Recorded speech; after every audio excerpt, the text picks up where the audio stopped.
ദൈവപിതാവിന് നമുക്ക് ഹൃദയത്തിൽ നന്ദി പറയാം. ഈ ഒരു വലിയ പ്രാർത്ഥനാ ദൗത്യത്തിൽ നമ്മളെ പങ്കുകാരാക്കിയ അവിടുത്തെ സ്നേഹത്തിന് നമുക്ക് ഹൃദയത്തിൽ നന്ദി പറയാം. നമുക്കെല്ലാവർക്കും അറിയാം, ഈശോ പ്രത്യേകമായി നമ്മളെ സ്നേഹിക്കുന്നത് കൊണ്ടാണ് ഈ ഒരു ദുരന്ത കാലഘട്ടത്തിൽ നമ്മളെ പിതാവിൻ്റെ സ്നേഹ വലയത്തിലേക്ക് നമ്മളെ ഉടമ്പടി പ്രാർത്ഥനയിലൂടെ ക്ഷണിച്ചിരിക്കുന്നത്. ഈ ധ്യാനം നയിക്കുവാൻ പോകുന്ന കൃപാസനത്തിൻ്റെ സ്ഥാപക ഡയറക്ടറായ ബഹുമാനപ്പെട്ട VP ജോസഫ് അച്ഛനെ ദൈവപിതാവിൻ്റെ കരങ്ങളിൽ സമർപ്പിച്ച് നമുക്ക് ഒരു നിമിഷം മൗനമായിട്ട് പ്രാർത്ഥിക്കാം. വരാൻ പോകുന്ന ആരാധന മണിക്കൂറിലെല്ലാം ഈശോയെ ഞങ്ങളോട് സംസാരിക്കണമേ എന്ന് ഞങ്ങൾ പ്രത്യേകമായിട്ട് പ്രാർത്ഥിക്കുന്നു. ഈശോയെ വചനം സ്വീകരിക്കുവാൻ ഞങ്ങളുടെ ഹൃദയങ്ങളെ ഒരുക്കണമേ എന്ന് പ്രാർത്ഥിക്കുന്നു. ഞങ്ങളുടെ ആന്തരിക കർണപുടങ്ങളെ പ്രത്യേകമായി നീ അവ ശ്രവിക്കുവാൻ ശ്രവണാഭിഷേകം നൽകി അഭിഷേകം ചെയ്യണമേ എന്ന് ഞങ്ങൾ ഒരു നിമിഷം പ്രാർത്ഥിക്കുന്നു. ഒപ്പം തന്നെ ഈ ധ്യാനത്തിൻ്റെ എല്ലാ ഭൗതിക സാഹചര്യങ്ങളെയും അൾത്താരയിൽ സമർപ്പിച്ച് ഞങ്ങൾ ഒരു നിമിഷം പ്രാർത്ഥിക്കുന്നു. ഈശോയെ എല്ലാ മക്കളെയും പരിശുദ്ധ അമ്മയുടെ പ്രത്യക്ഷീകരണത്തിൻ്റെ സാക്ഷികളാക്കി ഉയർത്തണമേ എന്ന് ഞങ്ങൾ ഒരു നിമിഷം പ്രാർത്ഥിക്കുന്നു. ഒരിക്കൽ കൂടെ കൃപാസനത്തിൽ നാളിതുവരെ വന്ന് പ്രാർത്ഥിച്ചു പോയിട്ടുള്ള മുഴുവൻ മക്കളുടെയും ദൈവനിയോഗങ്ങളെ ഈ ആൾത്താരയിൽ സമർപ്പിച്ചുകൊണ്ട്, അവരുടെ കുടുംബത്തെ സമർപ്പിച്ചുകൊണ്ട്, സ്ഥാപനങ്ങളെ സമർപ്പിച്ചുകൊണ്ട്, അവരായിരിക്കുന്ന പ്രത്യേക ഇടങ്ങളെ സമർപ്പിച്ചുകൊണ്ട് നമുക്ക് ദിവ്യകാരുണ്യ നാഥനെ വരവേറ്റുകൊണ്ട് ഇരുകരങ്ങളും ഉയർത്തി ശക്തമായി സ്തുതിക്കാം. Hallelujah, hallelujah. ഈശോയേ, അങ്ങയുടെ ശക്തി ഈ സമയം ഈ ആലയത്തിൽ പ്രകടമാക്കണമേ എന്ന് പ്രാർത്ഥിക്കുന്നു. പരിശുദ്ധ അമ്മയോടൊപ്പം അപ്പോസ്തലന്മാർ സിഹിയോൻ മാളികയിൽ പ്രാർത്ഥിച്ചപ്പോ ആത്മാവിന്റെ ശക്തി അവരിൽ വന്ന് നിറഞ്ഞതുപോലെ ഞങ്ങളിലേക്കും നിന്റെ ശക്തി നിറയപ്പെടുവാൻ കരുണയാകണമേ എന്ന് പ്രാർത്ഥിക്കുന്നു. ഹല്ലേലൂയ, ഹല്ലേലൂയ, ഹല്ലേലൂയ. മഹത്വം, മഹത്വം, ആരാധന, ആരാധന. ഹല്ലേലൂയ, ഹല്ലേലൂയ. യേശുവേ നന്ദി, യേശുവേ ആരാധന. ഹല്ലേലൂയ, ഹല്ലേലൂയ. മഹത്വം, മഹത്വം, ആരാധന, ആരാധന. ഹല്ലേലൂയ, ഹല്ലേലൂയ. യേശുവേ നന്ദി, യേശുവേ ആരാധന. ഹല്ലേലൂയ, ഹല്ലേലൂയ, ഹല്ലേലൂയ, ഹല്ലേലൂയ.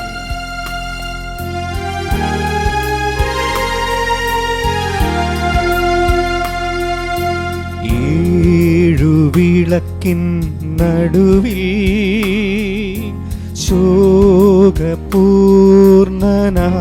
ശോകപൂർണനായി മാറത്ത് പൊൻകച്ചയണിഞ്ഞും കാണുമീശുവേ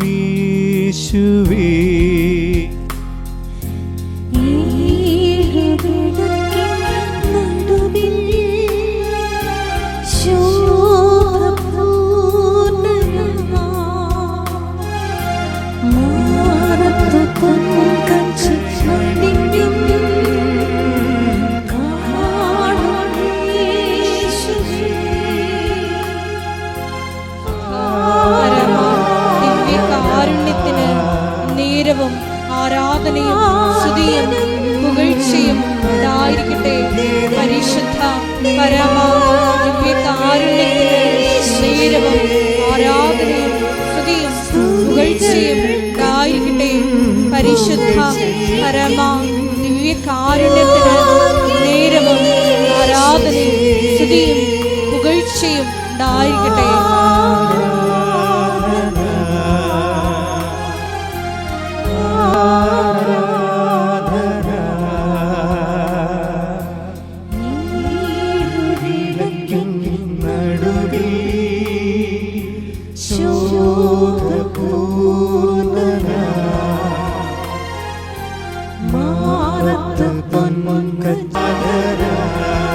കരങ്ങൾ വീശിക്കൊണ്ട്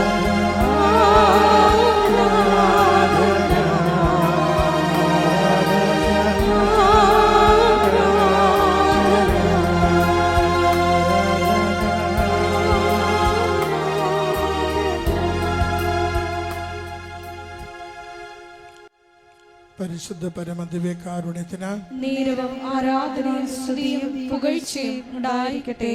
പരിശുദ്ധ പരമദിവ്യകാരുണ്യത്തിന് നേരവും ആരാധനയും സ്തുതിയും പുകഴ്ചയും ഉണ്ടായിരിക്കട്ടെ. പരിശുദ്ധ പരമദിവ്യകാരുണ്യത്തിന് നേരവും ആരാധനയും സ്തുതിയും പുകഴ്ചയും ഉണ്ടായിരിക്കട്ടെ. അമ്മേ പരിശുദ്ധയമ്മേ, അമ്മേ പരിശുദ്ധ ദൈവമാതാവേ, ദൈവമാതാവേ, കൃപാസനത്തിലൂടെ ഞങ്ങൾക്കും ഞങ്ങളുടെ ദേശത്തിനും അമ്മ മാധ്യസ്ഥം തേടിത്തന്ന എല്ലാ അനുഗ്രഹങ്ങൾക്കും കൃപകൾക്കും ഞങ്ങളിപ്പോൾ ഹൃദയം നിറഞ്ഞ നന്ദി പറയുന്നു. ഒരുമിച്ച് സ്തുതിച്ച് പ്രാർത്ഥിക്കാം. ഹല്ലേലൂയ.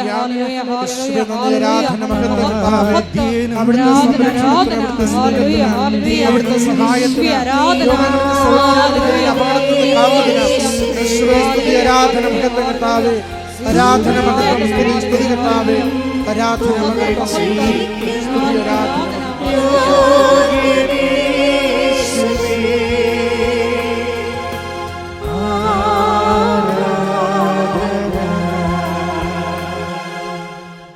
പരിശുദ്ധ പരമദിവ്യകാരുണ്യത്തിന് നേരവും ആരാധനയും സ്തുതിയും പുകഴ്ചയും ഉണ്ടായിരിക്കട്ടെ. പരിശുദ്ധ പരമദിവ്യകാരുണ്യത്തിന് നേരവും ആരാധനയും സ്തുതിയും പുകഴ്ചയും ഉണ്ടായിരിക്കട്ടെ.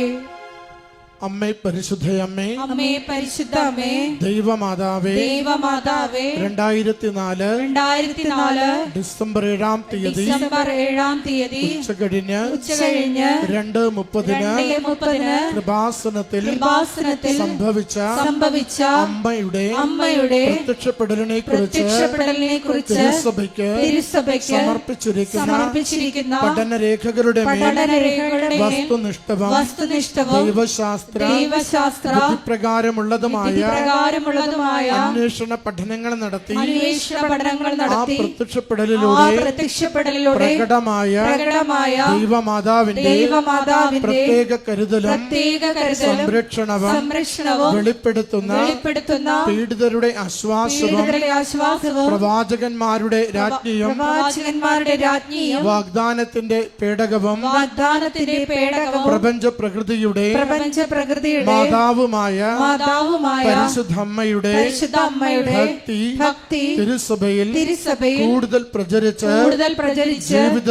ജീവിതത്തിന്റെ ദുരിത അവസ്ഥകളിൽ അകപ്പെട്ട് കഴിയുന്ന അനേകായിരം മക്കൾക്ക് ദൈവത്തിന്റെ സാന്നിധ്യവും സന്ധിപ്പും കൂടുതൽ അനുഭവിക്കുക വഴി ആത്മീയ വിശുദ്ധിയും ദൈവശക്തിയും കൈവരിക്കുവാൻ ഞങ്ങളുടെ കുടുംബങ്ങളെ ഇടയാക്കണമേ. ഒരുമിച്ച് സ്തുതിച്ച് പ്രാർത്ഥിക്കാം. ഹല്ലേലൂയ. യേശുവേ സ്തുതി, ആരാധന, മഹത്വം കർത്താവേ. രോഗങ്ങളെ അവിടുന്ന് സൗഖ്യപ്പെടുത്തണമേ. ജീവിത ക്ലേശങ്ങൾക്ക് പരിഹാരം നൽകണമേ. പഠന മേഖലയിൽ വിജയം നൽകണമേ. പരീക്ഷകൾക്ക് വിജയം നൽകണമേ. വിദേശത്ത് പോകുവാനുള്ള വഴികൾ തുറക്കണമേ. കുടുംബത്തെ യോഗങ്ങളെ അനുഗ്രഹിക്കണമേ. ഹല്ലേലൂയ. സ്തുതി കർത്താവേ, ആരാധന മഹത്വം, ആരാധന കർത്താവേ, സ്തുതി, ആരാധന മഹത്വം, സ്തുതി കർത്താവേ. ആദ്യനും അന്ത്യനും നീ മാത്രമേശുവേ,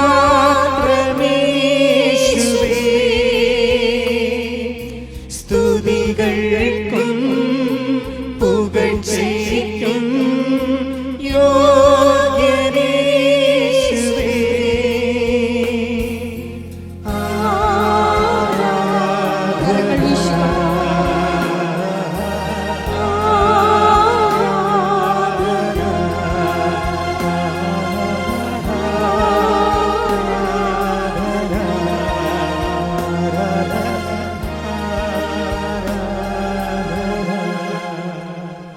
പരിശുദ്ധ പരമദിവ്യകാരുണ്യത്തിന് നേരവും ആരാധനയും സ്തുതിയും പുകഴ്ചയും ഉണ്ടായിരിക്കട്ടെ. പരിശുദ്ധ പരമദിവ്യകാരുണ്യത്തിന് നേരവും ആരാധനയും സ്തുതിയും പുകഴ്ചയും ഉണ്ടായിരിക്കട്ടെ. പരിശുദ്ധ പരമദിവ്യകാരുണ്യത്തിന് നേരവും ആരാധനയും സ്തുതിയും പുകഴ്ചയും ഉണ്ടായിരിക്കട്ടെ.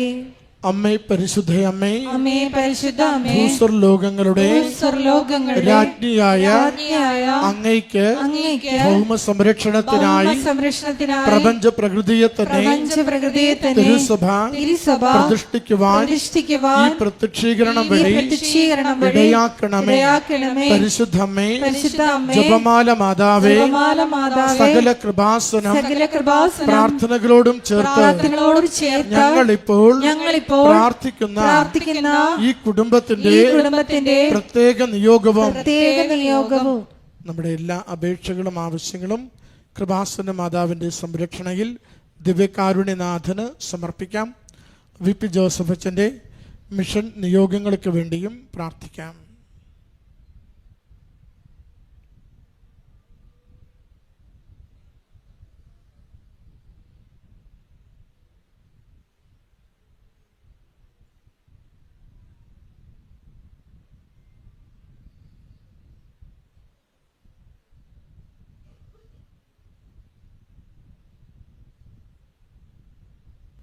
അമ്മയുടെ പ്രത്യക്ഷീകരണത്തിന്റെ ഈ അനുഗ്രഹവേളയിൽ ഞങ്ങൾക്ക് സാധിച്ചു തരുവാൻ കനിയണമേ.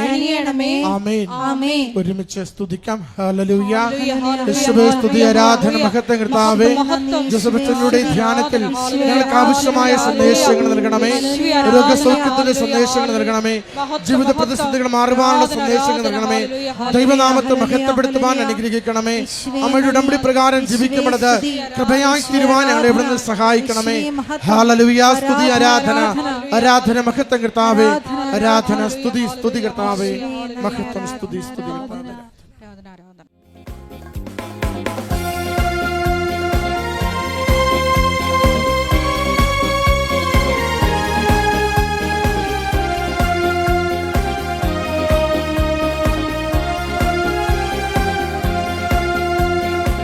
പുതിയൊരു ജനനം നൽകും പരിശുദ്ധാത്മാവേ, പുതിയൊരു ശക്തിയിലുണരാൻ കൃപ നീ ചൊരിയണമേ. പുതിയൊരു ജനനം നൽകും പരിശുദ്ധാത്മാവേ, പുതിയൊരു ശക്തിയിലുണരാൻ കൃപ നീ ചൊരിയണമേ. പരിശുദ്ധാത്മാവേ, എന്നിൽ നിറയണമേ, നിറഞ്ഞു കവിയണമേ, കവിഞ്ഞൊഴുകണമേ. പരിശുദ്ധാത്മാവേ, എന്നിൽ നിറയണമേ, നിറഞ്ഞു കവിയണമേ, പരിശുദ്ധാത്മാവേ, ഞങ്ങളിൽ നിറയണമേ, നിറഞ്ഞു കവിയണമേ, കവിഞ്ഞൊഴുകണമേ. പരിശുദ്ധാത്മാവേ, ഞങ്ങളിൽ നിറയണമേ, നിറഞ്ഞു കവിയണമേ, കവിഞ്ഞൊഴുകണമേ. പരിശുദ്ധാത്മാവേ, ഞങ്ങളിൽ നിറയണമേ, നിറഞ്ഞു കവിയണമേ,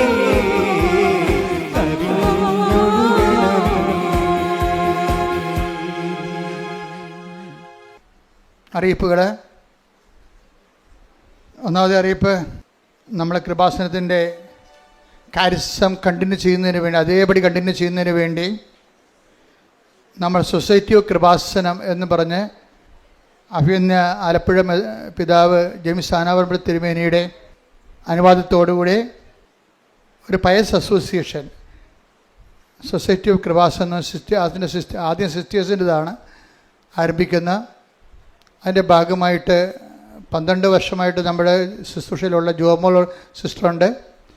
പിന്നെ പുതുതായിട്ട് ഞാൻ കഴിഞ്ഞ ആഴ്ചയിൽ വിളിച്ച് പറഞ്ഞപ്പോൾ ഡോക്ടർ രമ്യ എന്നും പറഞ്ഞൊരു സഹോദരി നമ്മുടെ ഇന്ന് കമ്മാൻസിയുടെ തിരുവസ്ത്രങ്ങൾ കൈമാറി അൾത്താറയിൽ വെച്ച്, അതുപോലെ ഈ സന്യാസ സമൂഹത്തിൽ ചേരാൻ ആഗ്രഹിക്കുന്നവർ ഈ നമ്പറിൽ ബന്ധപ്പെട്ട് പ്രാർത്ഥിക്കേണ്ടതാണ്, വിളിക്കേണ്ടത്. അതായത് നമ്പർ ഇതാണ് നിങ്ങൾ ഈ കോൺഗ്രിഗേഷൻ ഈ ഫയസ് അസോസിയേഷനിൽ ചേരാൻ ഉദ്ദേശിക്കുന്നുണ്ടെങ്കിൽ അതിനുള്ള ദൈവവിളി ദൈവം നിങ്ങൾക്ക് തോന്നിച്ചിട്ടുണ്ടെങ്കിൽ 18 വയസ്സിന് കുറയാൻ പാടില്ല.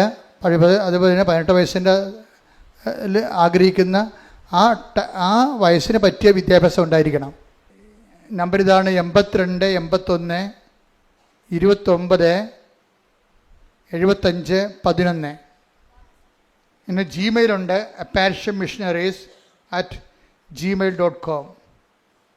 രണ്ടാമത്തെ അറിയിപ്പ്, നമ്മുടെ സ്റ്റോളുകൾ സാധാരണ തുറക്കുന്നത് 9 മണിക്കാണ്.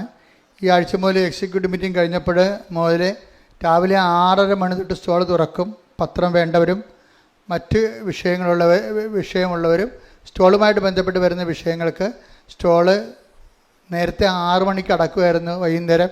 ഇപ്പോൾ അത് 8:30 വരെ നീട്ടിയിട്ടുണ്ട്. അപ്പോൾ സീരിയസ് ആയിട്ട് മനസ്സിലാക്കേണ്ട ഒരു വിഷയം, കൃപാസനത്തിൽ ഒരു നേർച്ച വസ്തു ആർക്കും പുറത്ത് കൊടുക്കാൻ അനുവാദമില്ല.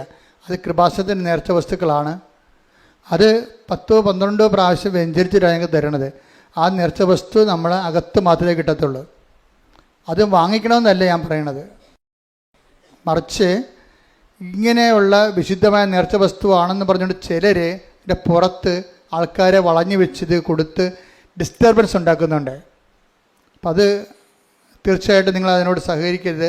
കാര്യം വെച്ച് കഴിഞ്ഞാൽ അത് നമ്മുടെ കൃപാസനത്തിൻ്റെ ചുറ്റുവട്ടങ്ങളിലുണ്ടാകുന്ന ഒരു ഡിസിപ്ലിൻ ഇല്ലാത്ത രീതിയിൽ സ്വരം ഉണ്ടാക്കുകയും ചീത്ത വർത്തമാനങ്ങൾ പറയുകയും അങ്ങനെയൊക്കെ എൻ്റെ ശ്രദ്ധയിൽപ്പെട്ടു. അപ്പോൾ അത് വളരെ സീരിയസ് ആയ കാര്യം. വിശുദ്ധമായ മാതാവ് ജീവനോടെ പ്രത്യക്ഷപ്പെട്ട സ്ഥലത്തിൻ്റെ വിശുദ്ധിയോ പരിശുദ്ധിയോ ഒന്നും അറിയാതെ ഒരു ബോധമില്ലാതെ പുറത്ത് ഇതിനെ മറ്റ് തീർത്ഥാടകർക്ക് ശല്യം ഉണ്ടാക്കുന്ന ഒരു ആൾക്കാർ പെരുമാറുന്നുണ്ട്. എല്ലാവരും അല്ല, അതിൽ വരുന്ന കാര്യങ്ങൾ അറിയാൻ പാടില്ലാത്ത കുറച്ച് പേര്. അപ്പോൾ അതുകൊണ്ട് വളരെ ശ്രദ്ധിച്ച് വേണം പുറത്തെ വിഷയങ്ങൾ കൈകാര്യം ചെയ്യാൻ. നമുക്ക് കൃപാസനത്തിൻ്റെ 2 അനുഗ്രഹ മാസങ്ങളാണ്. ഒക്ടോബർ മാസം റാലിയും മെയ് മാസത്തെ വണക്കവും. അപ്പോൾ മെയ് മാസത്തിൻ്റെ വണക്കത്തിൻ്റെ ചീട്ടുകൾ കൗണ്ടറിൽ നിന്ന് ലഭിക്കുന്നതാണ്. മെയ് മാസം നിയോഗം പറഞ്ഞു കൊടുത്തിട്ട് ചീട്ടുകൾ വാങ്ങിക്കാവുന്നതാണ്. പരിശുദ്ധ പരമദിവ്യകാരുണ്യത്തിന് നേരവും ആരാധനയും സ്തുതിയും പുകഴ്ചയും ഉണ്ടായിരിക്കട്ടെ. പരിശുദ്ധ പരമദിവ്യകാരുണ്യത്തിന് നേരവും ആരാധനയും സ്തുതിയും പുകഴ്ചയും ഉണ്ടായിരിക്കട്ടെ. പരിശുദ്ധ പരമദിവ്യകാരുണ്യത്തിന് നേരവും ആരാധനയും സ്തുതിയും പുകഴ്ചയും ഉണ്ടായിരിക്കട്ടെ. എൻ്റെ പ്രിയമുള്ളവരെ, നിങ്ങൾ ആദ്യം അച്ഛന് വേണ്ടി പ്രാർത്ഥിക്കുക.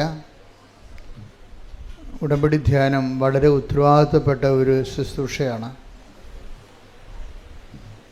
ഉടമ്പടി ധ്യാനത്തിലൂടെയാണ് പലപ്പോഴും ഉടമ്പടി ജീവിക്കുന്ന മക്കൾക്ക് സ്വാഭാവികമായി ഇടയ്ക്കിടയ്ക്ക് ഉണ്ടാകുന്ന ചില പ്രശ്നങ്ങളെ വഴിമുട്ടി ഇങ്ങനെ നിൽക്കുമ്പോൾ കർത്താവ് ഉടമ്പടി ധ്യാനത്തിലൂടെയാണ് അവരെ നീ നടക്കേണ്ട വഴി ഞാൻ നിനക്ക് കാണിച്ചു തരാമെന്നും പറഞ്ഞുകൊണ്ട് ആ വാഗ്ദാന പ്രകാരം കർത്താവ് ഉടമ്പടി ധ്യാനത്തിലൂടെ നിർദ്ദേശം നൽകുന്നത്. ഒത്തിരി സാക്ഷ്യങ്ങളിലെ ഉടമ്പടി ധ്യാനത്തിലൂടെ ലഭിച്ച നിർദ്ദേശമാണ് പിന്നീട് അവരെ നയിച്ചതെന്ന് അവർ സാക്ഷ്യപ്പെടുത്തുന്നുണ്ട്. അതുകൊണ്ട് തന്നെ ഉടമ്പടി ധ്യാനം മുഴുവനായിട്ട് ഈശോ അധ്യക്ഷത വഹിച്ചുകൊണ്ട് അമ്മയുടെ മാധ്യസ്ഥയിൽ പരിശുദ്ധാത്മ നിറവിലെ അപ്പായുടെ സ്നേഹത്തിലെ ശുശ്രൂഷ ചെയ്യാൻ വേണ്ടി നമുക്ക് ഒരുമിച്ച് സ്തുതിക്കട്ടെ. ഹല്ലേലൂയ, ഹല്ലേലൂയ, ഹല്ലേലൂയ, ഹല്ലേലൂയ. മഹത്വം, മഹത്വം, ആരാധന, ആരാധന. ഹല്ലേലൂയ, ഹല്ലേലൂയ, ഹല്ലേലൂയ. യേശുവേ നന്ദി, യേശുവേ ആരാധന. ഹല്ലേലൂയ, ഹല്ലേലൂയ, ഹല്ലേലൂയ. യേശുവേ ധ്യാനത്തിന്റെ ആദ്യ അന്തം നിന്റെ അധ്യക്ഷത ധ്യാനത്തിലുടനീളം ഉണ്ടാവണമേ എന്ന് പ്രാർത്ഥിക്കുന്നു.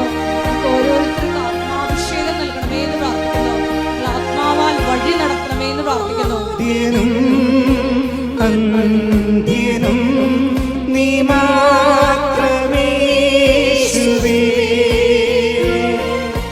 സ്തുതികൾക്കും പുകഴ്ചയ്ക്കും യോഗ്യനേ യേശുവേ.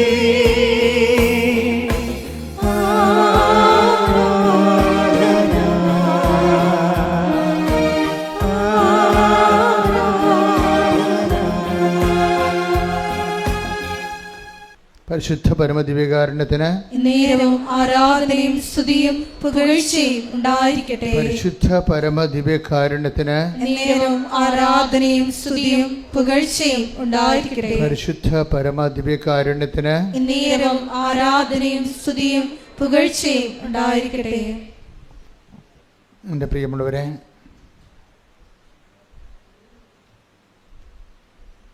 ഒരു നിമിഷം മൗനമായി ഓൺലൈനിലുള്ളവർ നമ്മളെ തന്നെ കർത്താവിൻ്റെ അനുഗ്രഹത്തിന് വെളിപാടിനുമായി സമർപ്പിക്കേണ്ടതാണ്. കർത്താവ് ഇതിൻ്റെ ഉന്നതമായ നാമത്തിന് സ്വസ്ഥം ചെയ്യുന്നു. കർത്താവ് ഇതിൻ്റെ വിശുദ്ധ പൗരോഹിത്യത്തെ മഹത്വപ്പെടുത്തണമേ.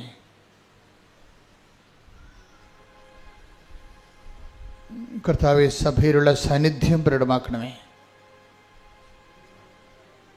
39 വർഷം ഞാൻ അർപ്പിച്ച പരിശുദ്ധ കൃപാന്റെ ശക്തിയാൽ കൃപാസ്ഥാന ജീവനോടെ പ്രത്യക്ഷപ്പെട്ട പരിശുദ്ധ അമ്മയുടെ മാധ്യസ്ഥത്തിൽ ഈ അൾത്താറിൽ നടന്ന 10,000-കണക്കിന് ആരാധന ശക്തിയാൽ ഈ ധ്യാനത്തിന്റെ ഭാഗമാകുന്നവർ കർത്താവിന്റെ ആത്മാവിനാൽ അഭിഷിക്തരാകട്ടെ. സ്തുതിക്കട്ടെ. ഹല്ലേലൂയ, ഹല്ലേലൂയ, ഹല്ലേലൂയ, ഹല്ലേലൂയ, ഹല്ലേലൂയ, ഹല്ലേലൂയ, ഹല്ലേലൂയ. മഹത്വം, മഹത്വം, ആരാധന, ആരാധന, ഹല്ലേലൂയ, ഹല്ലേലൂയ,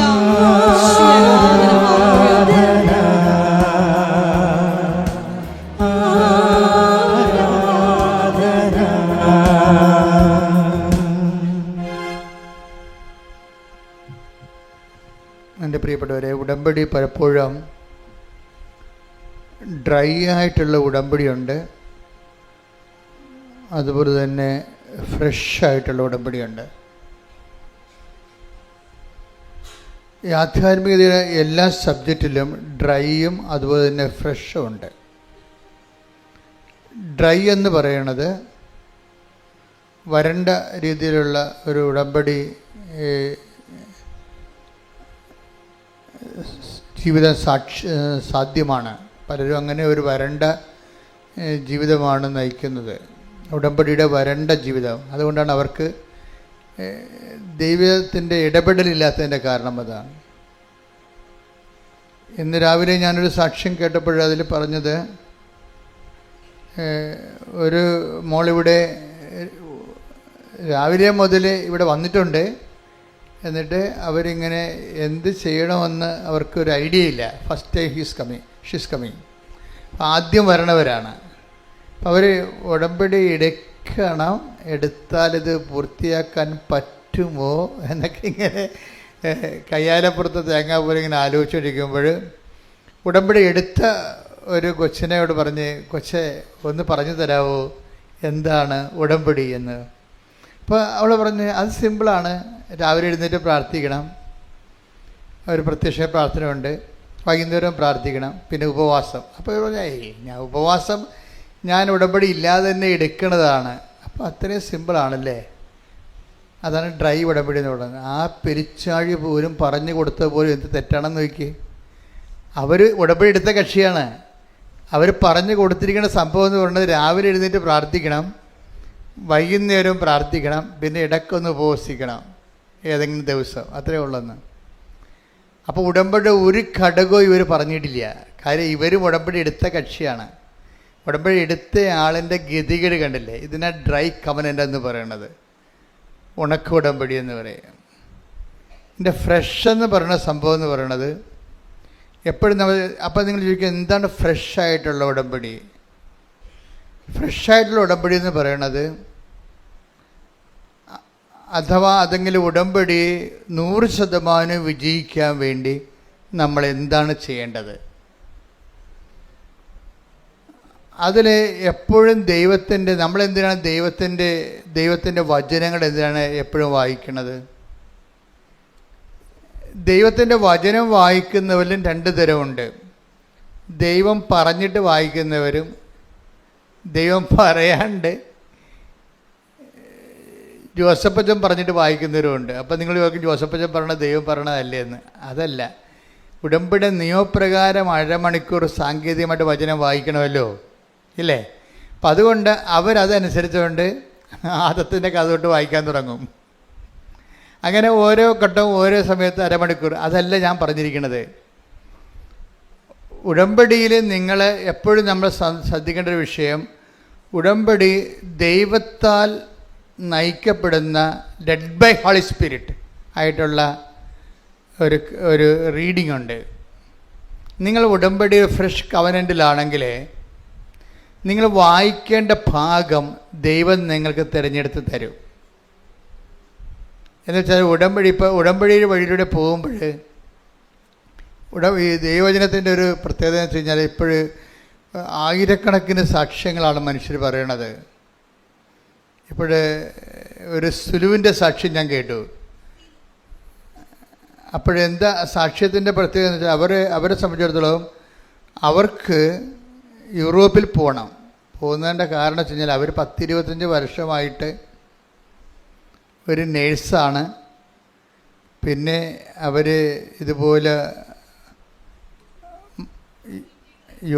യോഗ്യതാ പരീക്ഷകളെല്ലാം ട്രെയിനറാണ്. അവർ പഠിപ്പിച്ച കുഞ്ഞുങ്ങളെല്ലാവരും ജർമ്മനിയിലും അയർലൻഡിലും അവിടെയൊക്കെ പോയി. ഇവർ മാത്രം ഇപ്പോഴും കരക്ക് നിൽക്കുകയാണ്. ഇവരുടെ 10-20 കൊല്ലമായില്ലേ, ഇവർ പഠിപ്പിച്ച കുഞ്ഞുങ്ങളെല്ലാം ഇപ്പോൾ വലിയ നിലയിലായിപ്പോയി.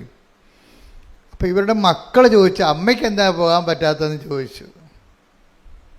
ഇവരുടെ മക്കളിപ്പോൾ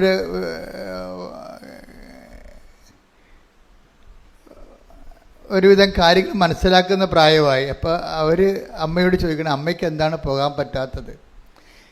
ഒത്തിരി പേരൊക്കെ ചോദിച്ചിട്ടുണ്ട് ഇതുവരെയൊക്കെ. പക്ഷേ മക്കൾ ചോദിച്ചപ്പോൾ അവർക്ക് സീരിയസ് ആയി. മക്കൾ ചോദിച്ചപ്പോൾ അവർക്ക് പോകണമെന്നുള്ള രീതിയിൽ ഒരു ഐഡിയ വന്നു. പക്ഷെ അവർക്കൊരു പ്രശ്നമുണ്ട്. അവർ പഠിപ്പിക്കുന്നുണ്ടെങ്കിലും അവർക്ക് ചില മൊഡ്യൂൾസൊക്കെ ഭയങ്കര പാടാണ്. ഒരു മൊഡ്യൂൾസിന് അവർ തോറ്റുപോകും എപ്പോഴും. അപ്പോൾ ഉടമ്പടി എടുത്തിട്ടും അവർ 6 പ്രാവശ്യം തോറ്റു. അങ്ങനെ സംഭവിക്കാം ചില സമയത്ത്. അപ്പോൾ നിങ്ങൾ അവർക്ക് ഉടമ്പടി എടുക്കണത് എന്തിനാണ്? ഉടമ്പടി എടുത്തിട്ട് 6 പ്രാവശ്യം തോറ്റവർ ഉടമ്പടി എടുത്താൽ പിറ്റേ ഗഡുവിന് അവർ ജയിക്കണതാണ്. ഉടമ്പടി എടുത്തിട്ട് ഇവർ 6 പ്രാവശ്യം തോറ്റു. പക്ഷേ എന്നാലും ഇവർ പുതുക്കിക്കൊണ്ട് അവരുടെ പ്രത്യാശ കളയാതെ അവരതിൽ തന്നെ പോകുമ്പോഴാണ് കുഞ്ഞുങ്ങളെ പോകാൻ പറ്റുകയാണെ പോകാം, അല്ലെങ്കിൽ പോകണ്ട. അങ്ങനെ ഒരു ഹാഫ് മൈൻഡഡ് ആയിട്ടാണ് ഇവർ ചെയ്യണത് ഇത് സംഭവം. ഇപ്പോൾ കുഞ്ഞുങ്ങൾ ചോദിച്ചു കഴിഞ്ഞപ്പോൾ അവർ പോകാൻ തീരുമാനിച്ചു. പക്ഷെ തോറ്റല്ലോ പരീക്ഷയ്ക്ക് തോറ്റപ്പോഴിത് അവരുടെ കൂട്ടുകാരത്തിൽ പറഞ്ഞപ്പോൾ അവർ പറഞ്ഞു, നിങ്ങൾക്ക് എന്തുകൊണ്ടാണ് അച്ഛനോട് ഇപ്പോൾ ഇങ്ങനെ ഈ വിഷയത്തെക്കുറിച്ചൊരു മെസ്സേജ് ചോദിക്കാൻ പറ്റാത്തതെന്ന് ചോദിച്ചു. അപ്പോൾ സത്യസന്ധമാണ് നിങ്ങൾക്ക് മെസ്സേജ് ചോദിക്കുക. ആൾത്താറിൽ അപ്പം തന്നെ ഓൺ ദി സ്പോട്ടിലെ മറുപടി പറയും. അത് നിങ്ങൾ സാക്ഷ്യങ്ങൾ കേട്ടാൽ മനസ്സിലാകും. പക്ഷേ മെസ്സേജ് ചോദിക്കുമ്പോൾ നിങ്ങൾ ചെയ്യേണ്ട ഒരു കാര്യം, ഒന്ന്, നിങ്ങൾ എന്നോട് മെസ്സേജ് ചോദിച്ചാൽ ഞാൻ ഉടനെ നോക്കണം സാക്ഷ്യം പറഞ്ഞിട്ടുണ്ടോയെന്ന് നോക്കത്തുള്ളൂ. ഇയാളിന് ആദ്യമേ കൺകറൻസ് കിട്ടിയോന്ന് നോക്കൂ. അതാണ് എൻ്റെ പ്രശ്നം. മെസ്സേജ് എന്നോട് ചോദിച്ചാൽ ഉടനെ ഞാൻ നോക്കണത് ഇയാൾ സാക്ഷ്യം പറഞ്ഞിട്ടുണ്ടോ എന്ന് വെച്ചാൽ ഇയാളുടെ ഉടമ്പടി ദൈവം അംഗീകരിച്ചിട്ടുണ്ടോ എന്ന് എൻ്റെ അർത്ഥം. അപ്പം സാക്ഷ്യം പറഞ്ഞിട്ടില്ല എന്നുണ്ടെങ്കിൽ ഞാനത് തട്ടിക്കളയും. മെസ്സേജ് നമുക്ക് വെറുതെ സമയം വേസ്റ്റ് ചെയ്യാവുന്നല്ലാതെ ഇവർ കണിയാനെപ്പോലെ എന്നെ ദുരുപയോഗിക്കണ കാര്യം അറിയാൻ വേണ്ടി പ്രസംഗിപ്പിക്കണ പോലെ എന്ത് പരിപാടിക്ക് വന്നിരിക്കുകയാണ്. ഇവർ ദൈവത്തിൻ്റെ ആളല്ല ശരിക്കും. 3 ഉടമ്പടി കഴിഞ്ഞിട്ട് സാക്ഷ്യം പറഞ്ഞിട്ടില്ലെങ്കിൽ ആ ആളെ ഞാൻ വളരെ സീരിയസ് ആയിട്ടാണ് ശ്രദ്ധിക്കത്തുള്ളൂ. എന്തോ തരികട അയാൾ ഉടമ്പടി കാണിച്ചിട്ടുണ്ടെന്ന് ഞാൻ ധരിക്കത്തുള്ളൂ. കാര്യം ഉടമ്പടി എന്ന് പറയുന്നത് എന്നോട് അമ്മ ആദ്യ കാലങ്ങളിൽ 2015 ഇത് പറയുമ്പോൾ ഉടമ്പടി ഉടനടി പരിഹാരം എന്നാണ് പറഞ്ഞത്. പിന്നെ ഉടമ്പടി അതിൽ തന്നെ കറക്റ്റാണ്, അതിൻ്റെ ഫോർമുല കറക്റ്റാണ്. പിന്നെ ചില വിഷയങ്ങൾ ചിലപ്പോൾ ചില കാര്യങ്ങൾ ലാഗ് ചെയ്യും, ചില വിഷയങ്ങൾ ലാഗ് ചെയ്യണ ആ വിഷയത്തിൻ്റെ പ്രശ്നമാണ്, അല്ലാതെ നിങ്ങളുടെ പ്രശ്നമല്ല. ആ വിഷയം അപ്പം നടക്കുന്നതിനേക്കാളും നല്ലത് കുറച്ചുകൂടി കഴിഞ്ഞ് നടക്കുന്നതായിരിക്കും നല്ലത്. അതുകൊണ്ട് ദൈവം അങ്ങനെ ഒരു ഷിഫ്റ്റിങ് ചെയ്യണമെന്നേ ഉള്ളൂ. അല്ലാതെ ഉടമ്പടിയിൽ ഒരിക്കലും നമുക്ക് കാര്യം ഉടമ്പടി മുഴുവനും സാധാരണ ലൈഫിനെ തന്നെ പെട്ടെന്ന് ദൈവത്തിൻ്റെ മേഖലയിൽ കൊണ്ടുവന്ന് അപ്ലിഫ്റ്റ് ചെയ്യുന്നതിനുള്ള എല്ലാ കരുത്തും ഉൾക്കരുത്ത് ഇതുപോലെയുള്ള ഒരു പ്രാർത്ഥനാ രൂപമില്ല. അത്രയ്ക്ക് ഉൾക്കരുത്താണ് ഇതിൻ്റെ ഒരു ഉടമ്പടിയുടെ. ഞാൻ എപ്പോഴും ചില സമയത്ത് പറയും ഇതിന് ബലവുമുണ്ട് ബലക്ഷയവും ഉണ്ടെന്ന് പറയും. ഉടമ്പടിക്ക് ബലവുമുണ്ട് ബലക്ഷയവും ഉടമ്പടി. അപ്പോൾ നമുക്ക് ഇതിനെക്കുറിച്ച് നല്ല ഒരു ഐഡിയ ഉണ്ടാകണം. എന്താണ് ഇതിൻ്റെ ബലം? ഇതിൻ്റെ ബലമെന്ന് പറയുന്നത് അതർ എൻഡിൽ ദൈവം തന്നെയാണ് ഇതിൻ്റെ ഗ്യാരണ്ടിയർ. ഇത് ഗ്യാരണ്ടി ചെയ്തിരിക്കുന്നത് എന്താണ്? ദൈവം തന്നെയാണ്. അവിടെ അതർ എൻഡിൽ മനുഷ്യനില്ല ശരിക്കും. അപ്പോൾ ഒരു സ്ഥലത്താണ് നമ്മളുള്ളത്. ഈ ദൈവത്തിൻ്റെ വാഗ്ദാനങ്ങൾ എങ്ങനെയായാലും പാലിച്ചിരിക്കും. അതാണ് എൻ്റെ കരുത്തെന്ന് പറഞ്ഞതാണ്. ഉടമ്പടിയുടെ സ്ട്രെങ്ത് എന്ന് പറഞ്ഞതാണ്. ബലം എന്ന് പറഞ്ഞതാണ്. എന്താണ്? ദൈവത്തിൻ്റെ വാഗ്ദാനങ്ങളിലാണ് ഇത് അധിഷ്ഠിതമായിരിക്കുന്നത്. അതുകൊണ്ട് ദൈവത്തിൻ്റെ വാഗ്ദാനങ്ങൾ കൃത്യമായിട്ട് പാലിച്ചിരിക്കും. നമ്മൾ വരുമ്പോൾ നമ്മളുടെ ഈ നിബന്ധനകൾ പാലിക്കുന്നത് നമ്മളാണ്. ഈ നിബന്ധനകൾ നമുക്ക് വേണമെങ്കിൽ ഡ്രൈ ആയിട്ടും പാലിക്കാം, ഫ്രഷ് ആയിട്ടും പാലിക്കാം. അവിടെയാണ് ഡ്രൈ കവനൻറ്റും ഫ്രഷ് കവനൻറ്റും വരണത്. ഡ്രൈ ആയിട്ട് പാലിക്കണമെന്ന് പറയണത്, ഇപ്പോൾ പത്രം കൊടുക്കാൻ പറഞ്ഞു, കൊണ്ടേ പത്രം കൊടുത്തു, തീർന്നു. എത്രയോ പത്രങ്ങളാണ് പള്ളി വഴികളിലൊക്കെ ഇരിക്കുന്നത്, നിങ്ങൾ ചിലപ്പോൾ കാണുന്നില്ലേ? ആ ഡ്രൈ കവനൻറ്റുകാരുടേതാണ് കാര്യം. അത് നിങ്ങളുടെ പള്ളിയുടെ വാതിക്കൽ എവിടെയെങ്കിലും എവിടെയും കൃപാസനം പത്രം ഒന്നിൽ കൂടുതൽ ഒരാൾ വെച്ചിരിക്കണ കണ്ടാൽ നിങ്ങൾ ശരിക്കും പറഞ്ഞാൽ ആ വ്യക്തിക്ക് വേണ്ടി പ്രാർത്ഥിക്കണം. കാര്യം എന്താണ്? അവർ ശരിക്കും ഒരു സെപ്റ്റിക്കായിട്ട് അടിച്ചിരിക്കണ കാര്യം. അവർ കർത്താവിനോട് ചെയ്ത വാഗ്ദാനം ഡ്രൈ ആയിട്ട് പാലിക്കുകയാണ്. അപ്പോൾ അവർ ദൈവത്തിനല്ല പ്രാധാന്യം കൊടുത്തിരിക്കുന്നത്, അവരുടെ വിഷയങ്ങൾക്കാണ് പ്രാധാന്യം കൊടുത്തിരിക്കുന്നത്. ഇപ്പോൾ എവിടെയെങ്കിലും കൊണ്ടുപോയി ആരെങ്കിലും ഒരു കെട്ട് പത്രം ഇരിക്കണ കണ്ടാൽ അതിൻ്റെ അർത്ഥം ഡ്രൈ കവനൻ്റാണ് ചെയ്തിരിക്കുന്നത്. അത് ആ മുട്ട പൊരുന്നത്തില്ല ഒരു കാലത്ത്. തന്നെയല്ല, ഇവർ ആലപ്പുഴ വന്ന് എക്സ്ട്രാ ആയിട്ട് പണി മേടിച്ച് വെച്ചിരിക്കുന്നവരാണ്. എന്താ കാര്യം? ഇവർ വരികയും ദൈവത്തിൻ്റെ മുമ്പിൽ അവരുടെ ജീവിതത്തിൽ ദൈവത്തിനെന്ത് വിലയുണ്ടെന്ന് അവർ പുറത്ത് പറഞ്ഞു കഴിഞ്ഞു. അതാണ് വിഷയം. കാര്യം എന്താണ്? കർത്താവിനെ അറിയാത്തവരെ അറിയിക്കാൻ വേണ്ടിയും അറിഞ്ഞവരെ ആഴപ്പെടുത്താൻ വേണ്ടിയും ആണ് ഈ ഉടമ്പടി എടുക്കുന്നത്. പക്ഷേ ഇത് ചെയ്യണത് നമുക്ക് ഡ്രൈ ആയിട്ട് ചെയ്യാമെന്ന് വെച്ച് കഴിഞ്ഞാൽ ആ നിയമപരമായിട്ട് എന്താണ് ചെയ്യേണ്ടത് അത് മാത്രം ചെയ്ത് പാലിക്കാം. പക്ഷേ ചിലരിത് ഫ്രഷായിട്ട് ചെയ്യും. ഫ്രഷായിട്ട് ചെയ്യണമെന്ന് വെച്ച് കഴിഞ്ഞാൽ അവരത് ദൈവസ്നേഹത്തോടെയാണ് ചെയ്യണത്. ദൈവസ്നേഹമാണ് എൻ്റെ കണ്ടന്റ് എന്ന് പറയണത്. നമ്മൾ എന്ത് ചെയ്യുമ്പോഴും ഓർക്കുക, അത് ഒരു മീഡിയം ഫ്രഷ് ഉണ്ട്, മാക്സിമം ഫ്രഷ് ഉണ്ട്. ഉടമ്പടി തന്നെ ഒരു ഡ്രൈ കവനൻ്റും ഉണ്ട്, ഫ്രഷ് കവനൻ്റും ഉണ്ട്. അതിന് മീഡിയം ഫ്രഷ് ഉണ്ട് എന്ന് വെച്ച് കഴിഞ്ഞാൽ ഒരു സ്വാഭാവികമായ ദൈവസ്നേഹത്തോടെ നമ്മൾ ഈ വിഷയങ്ങളെല്ലാം ചെയ്യും. എപ്പോഴും നമ്മൾ ചെയ്യണം. നിങ്ങൾ രോഗികളെ കാണാൻ പോകുമ്പോഴും അത് ആ രോഗികളെ കാണുമ്പോൾ ഉടമ്പടിയുടെ നിയമമുണ്ട്, അതുകൊണ്ടാണ് ഞാനിത് കാണുന്നത് എന്നല്ല. അതപ്പോൾ ഡ്രൈ കവനൻ്റായി പോകും. അത് ക്രിസ്തുവാണെന്നും പറഞ്ഞ് കാണുന്നെങ്കിൽ ക്രിസ്തുവിനെക്കുറിച്ച് നമുക്ക് ഉള്ളിലുള്ളിൽ വല്ലാത്ത ഒരു സ്നേഹമുണ്ടാകണം. ഒന്ന് പ്രാർത്ഥിച്ചേ. കർത്താവായ ദൈവമേ, ഉടമ്പടിയുടെ ഓരോ അംശങ്ങളും അങ്ങയെ വ്യക്തിപരമായി സ്നേഹിക്കുന്ന തികഞ്ഞ ദൈവസ്നേഹത്തിന്റെ പ്രേക്ഷിത പ്രവർത്തകരായി എന്നെ ഞങ്ങളെ അഭിഷേകം ചെയ്യണമേ. ശ്രുതിക്കട്ടെ.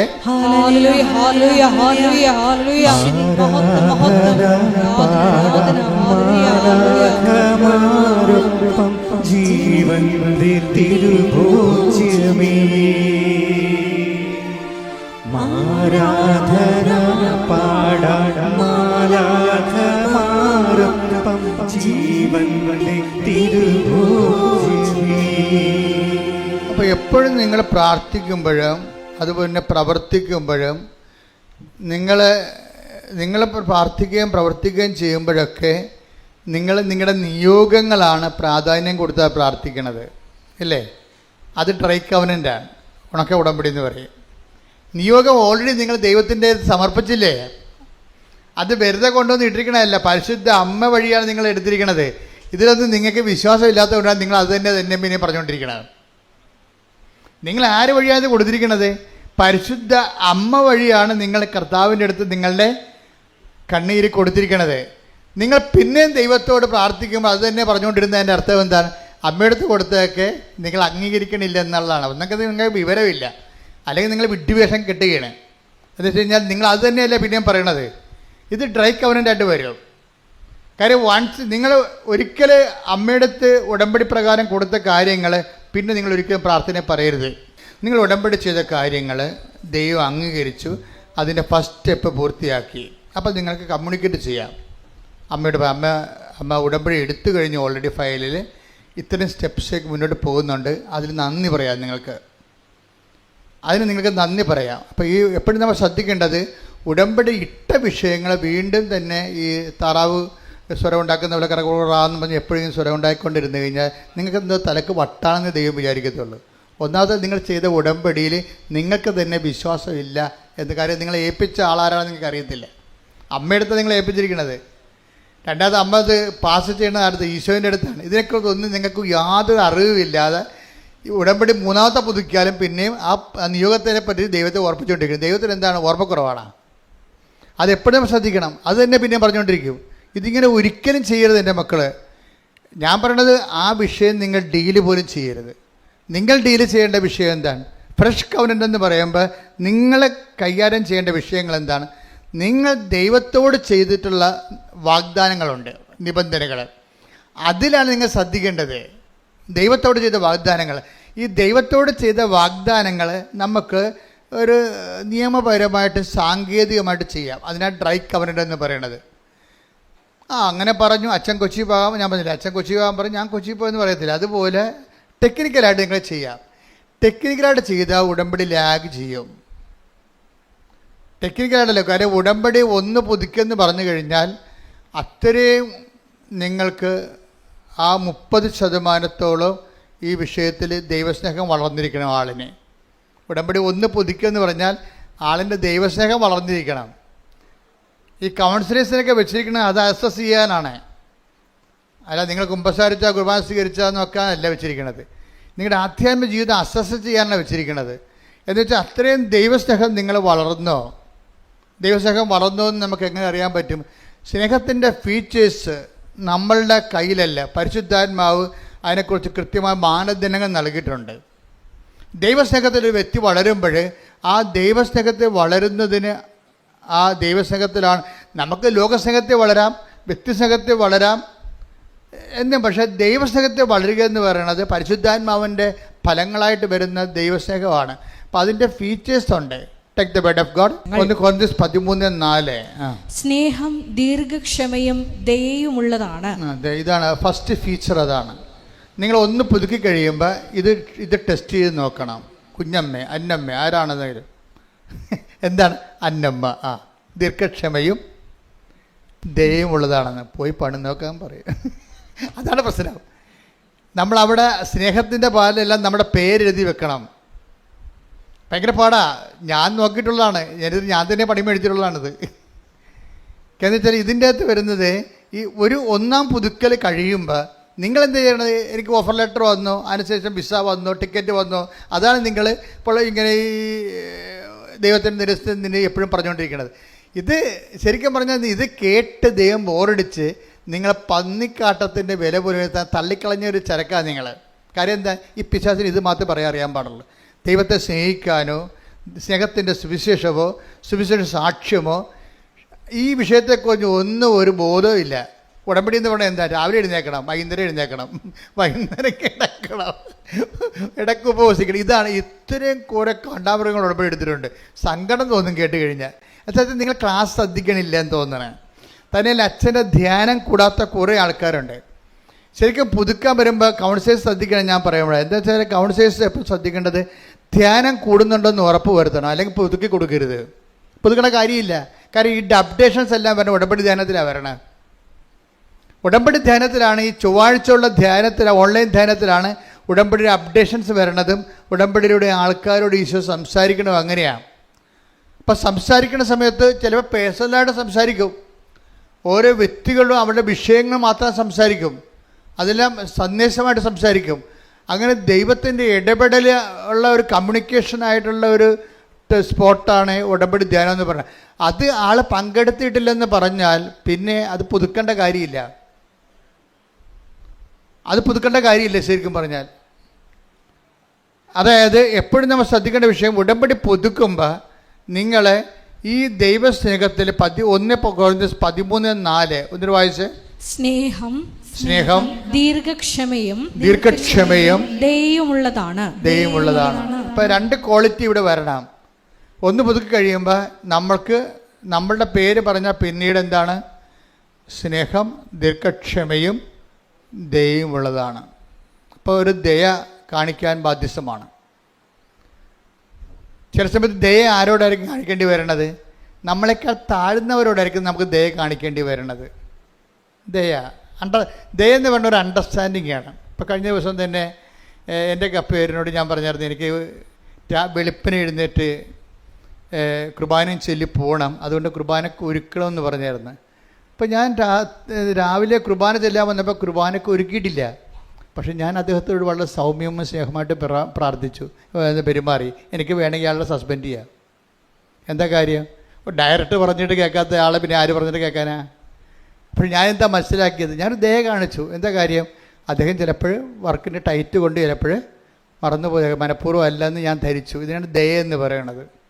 അപ്പം നമ്മൾ ഓരോ വ്യക്തികളും ഓരോ സംസാരം നടക്കുമ്പോൾ ഈ വിഷയത്തിൽ ക്വാളിറ്റേറ്റീവിലായിട്ട് നിങ്ങൾ ഗ്രോത്ത് ചെയ്തോ? ഒന്ന് പുതുക്കുമ്പോൾ നോക്കണം. ഞാൻ ഇത്രയും അടുത്തത് വായിച്ച് 13:5 വായിച്ച്. 1 Corinthians 13:5. സ്നേഹം അനുചിതമായി പെരുമാറുന്നില്ല, സ്വാർത്ഥം അന്വേഷിക്കുന്നില്ല. അപ്പൊ ഇത് കറക്റ്റായിട്ട് ചെയ്യണം. ഈ സ്നേഹത്തിന്റെ സ്ഥലത്തെല്ലാം നിങ്ങളുടെ പേര് എഴുതി വായിക്കണം. നിങ്ങളുടെ പേരെന്താണെന്ന് വെച്ചാൽ അതനുസരിച്ചുണ്ട്.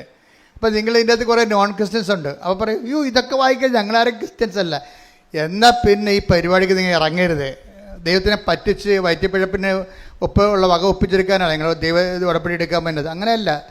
നിങ്ങൾ ഉടമ്പടി എടുക്കുന്നുണ്ടെങ്കിൽ ഇവിടെ ആരുടെ ഇത് ഓപ്ഷണലാണ്. It is only four Christians ഉടമ്പടി എന്ന് പറയണത്. പിന്നെ വേറെ ആരെങ്കിലും ഉടമ്പടി എടുത്തിട്ടുണ്ടെങ്കിൽ അവർ ആ ഉടമ്പടിയുടെ ടേംസ് ആൻഡ് കണ്ടീഷൻസ് വെരിഫൈ ചെയ്യാൻ ബാധ്യസ്ഥരാണ്. അല്ലെങ്കിൽ എടുക്കരുത് അവരെ. ഇതിനകത്ത് പറഞ്ഞിരിക്കുന്ന വിഷയം എന്താണ്? സ്നേഹം അനുചിതമായി പെരുമാറുന്നില്ല. അപ്പം നിങ്ങൾ അക്രൈസ്തവനാണെന്ന് വിചാരിച്ചോ? നിങ്ങളൊരു കക്ഷിയുമായിട്ട് സംസാരിക്കാണ്ടിരിക്കുകയാണ്. ഞാൻ കഴിഞ്ഞ ആഴ്ച പറഞ്ഞ പോലെ തന്നെ സംഭവിച്ചെന്ന് വിചാരിച്ചോ? എന്താ സംഭവിച്ചിരിക്കുന്നത്? നിങ്ങളുടെ അവകാശ ഓഹരിയും ഇപ്പോൾ നിങ്ങളുടെ കുഞ്ഞുങ്ങളെ ഇപ്പോൾ നിങ്ങളുടെ അകലെ വിട്ട് പഠിപ്പിക്കാൻ പോവുകയാണ്. അതിന് പൈസ വേണം. നിങ്ങൾ അങ്ങയോട് പറഞ്ഞ് എനിക്കൊന്നും തന്നിട്ടില്ലല്ലോ, എനിക്ക് തരാനുള്ളത് തരണം, എൻ്റെ കുഞ്ഞിനെ പഠിപ്പിക്കണം എന്ന് പറയുമ്പോൾ അവിടെ കെട്ടിവന്ന നാത്തും പറയും, പിന്നെ അവളെ കുഞ്ഞിനെ പഠിപ്പിക്കുക. അപ്പോൾ നമ്മുടെ കുഞ്ഞിനെ പഠിപ്പിക്കണ്ടേ?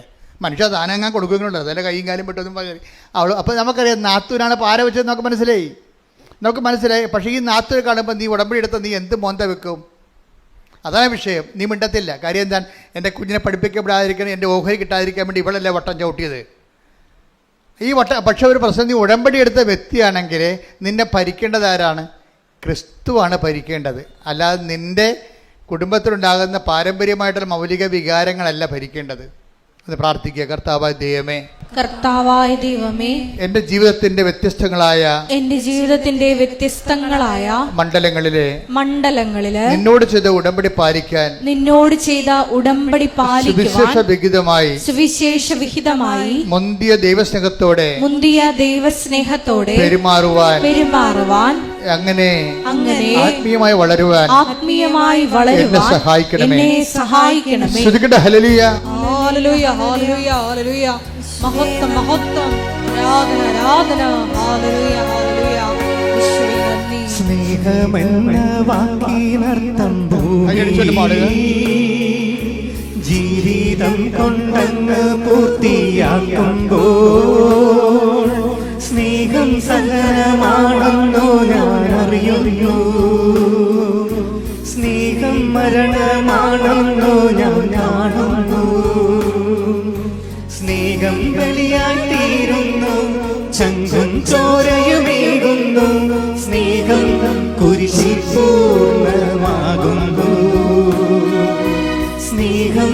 കുർബാനയായി മാറുന്നു.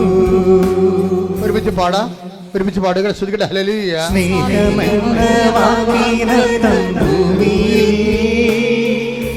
ജീവിതം കൊണ്ടങ്ങ് പൂർത്തിയാക്കുമ്പോൾ സ്നേഹം സഹനമാണെന്നു ഞാൻ അറിയുന്നു. സ്നേഹം മരണമാണെന്നു ഞാൻ കാണുന്നു. സ്നേഹമെന്ന വാക്കിനർത്ഥം ഭൂമിയിൽ ജീവിതം കൊണ്ടങ്ങ് പൂർത്തിയാക്കുമ്പോൾ സ്നേഹം സഹനമാണെന്നു ഞാൻ അറിയുന്നു. സ്നേഹം മരണമാണെന്നു ഞാൻ കാണുന്നു.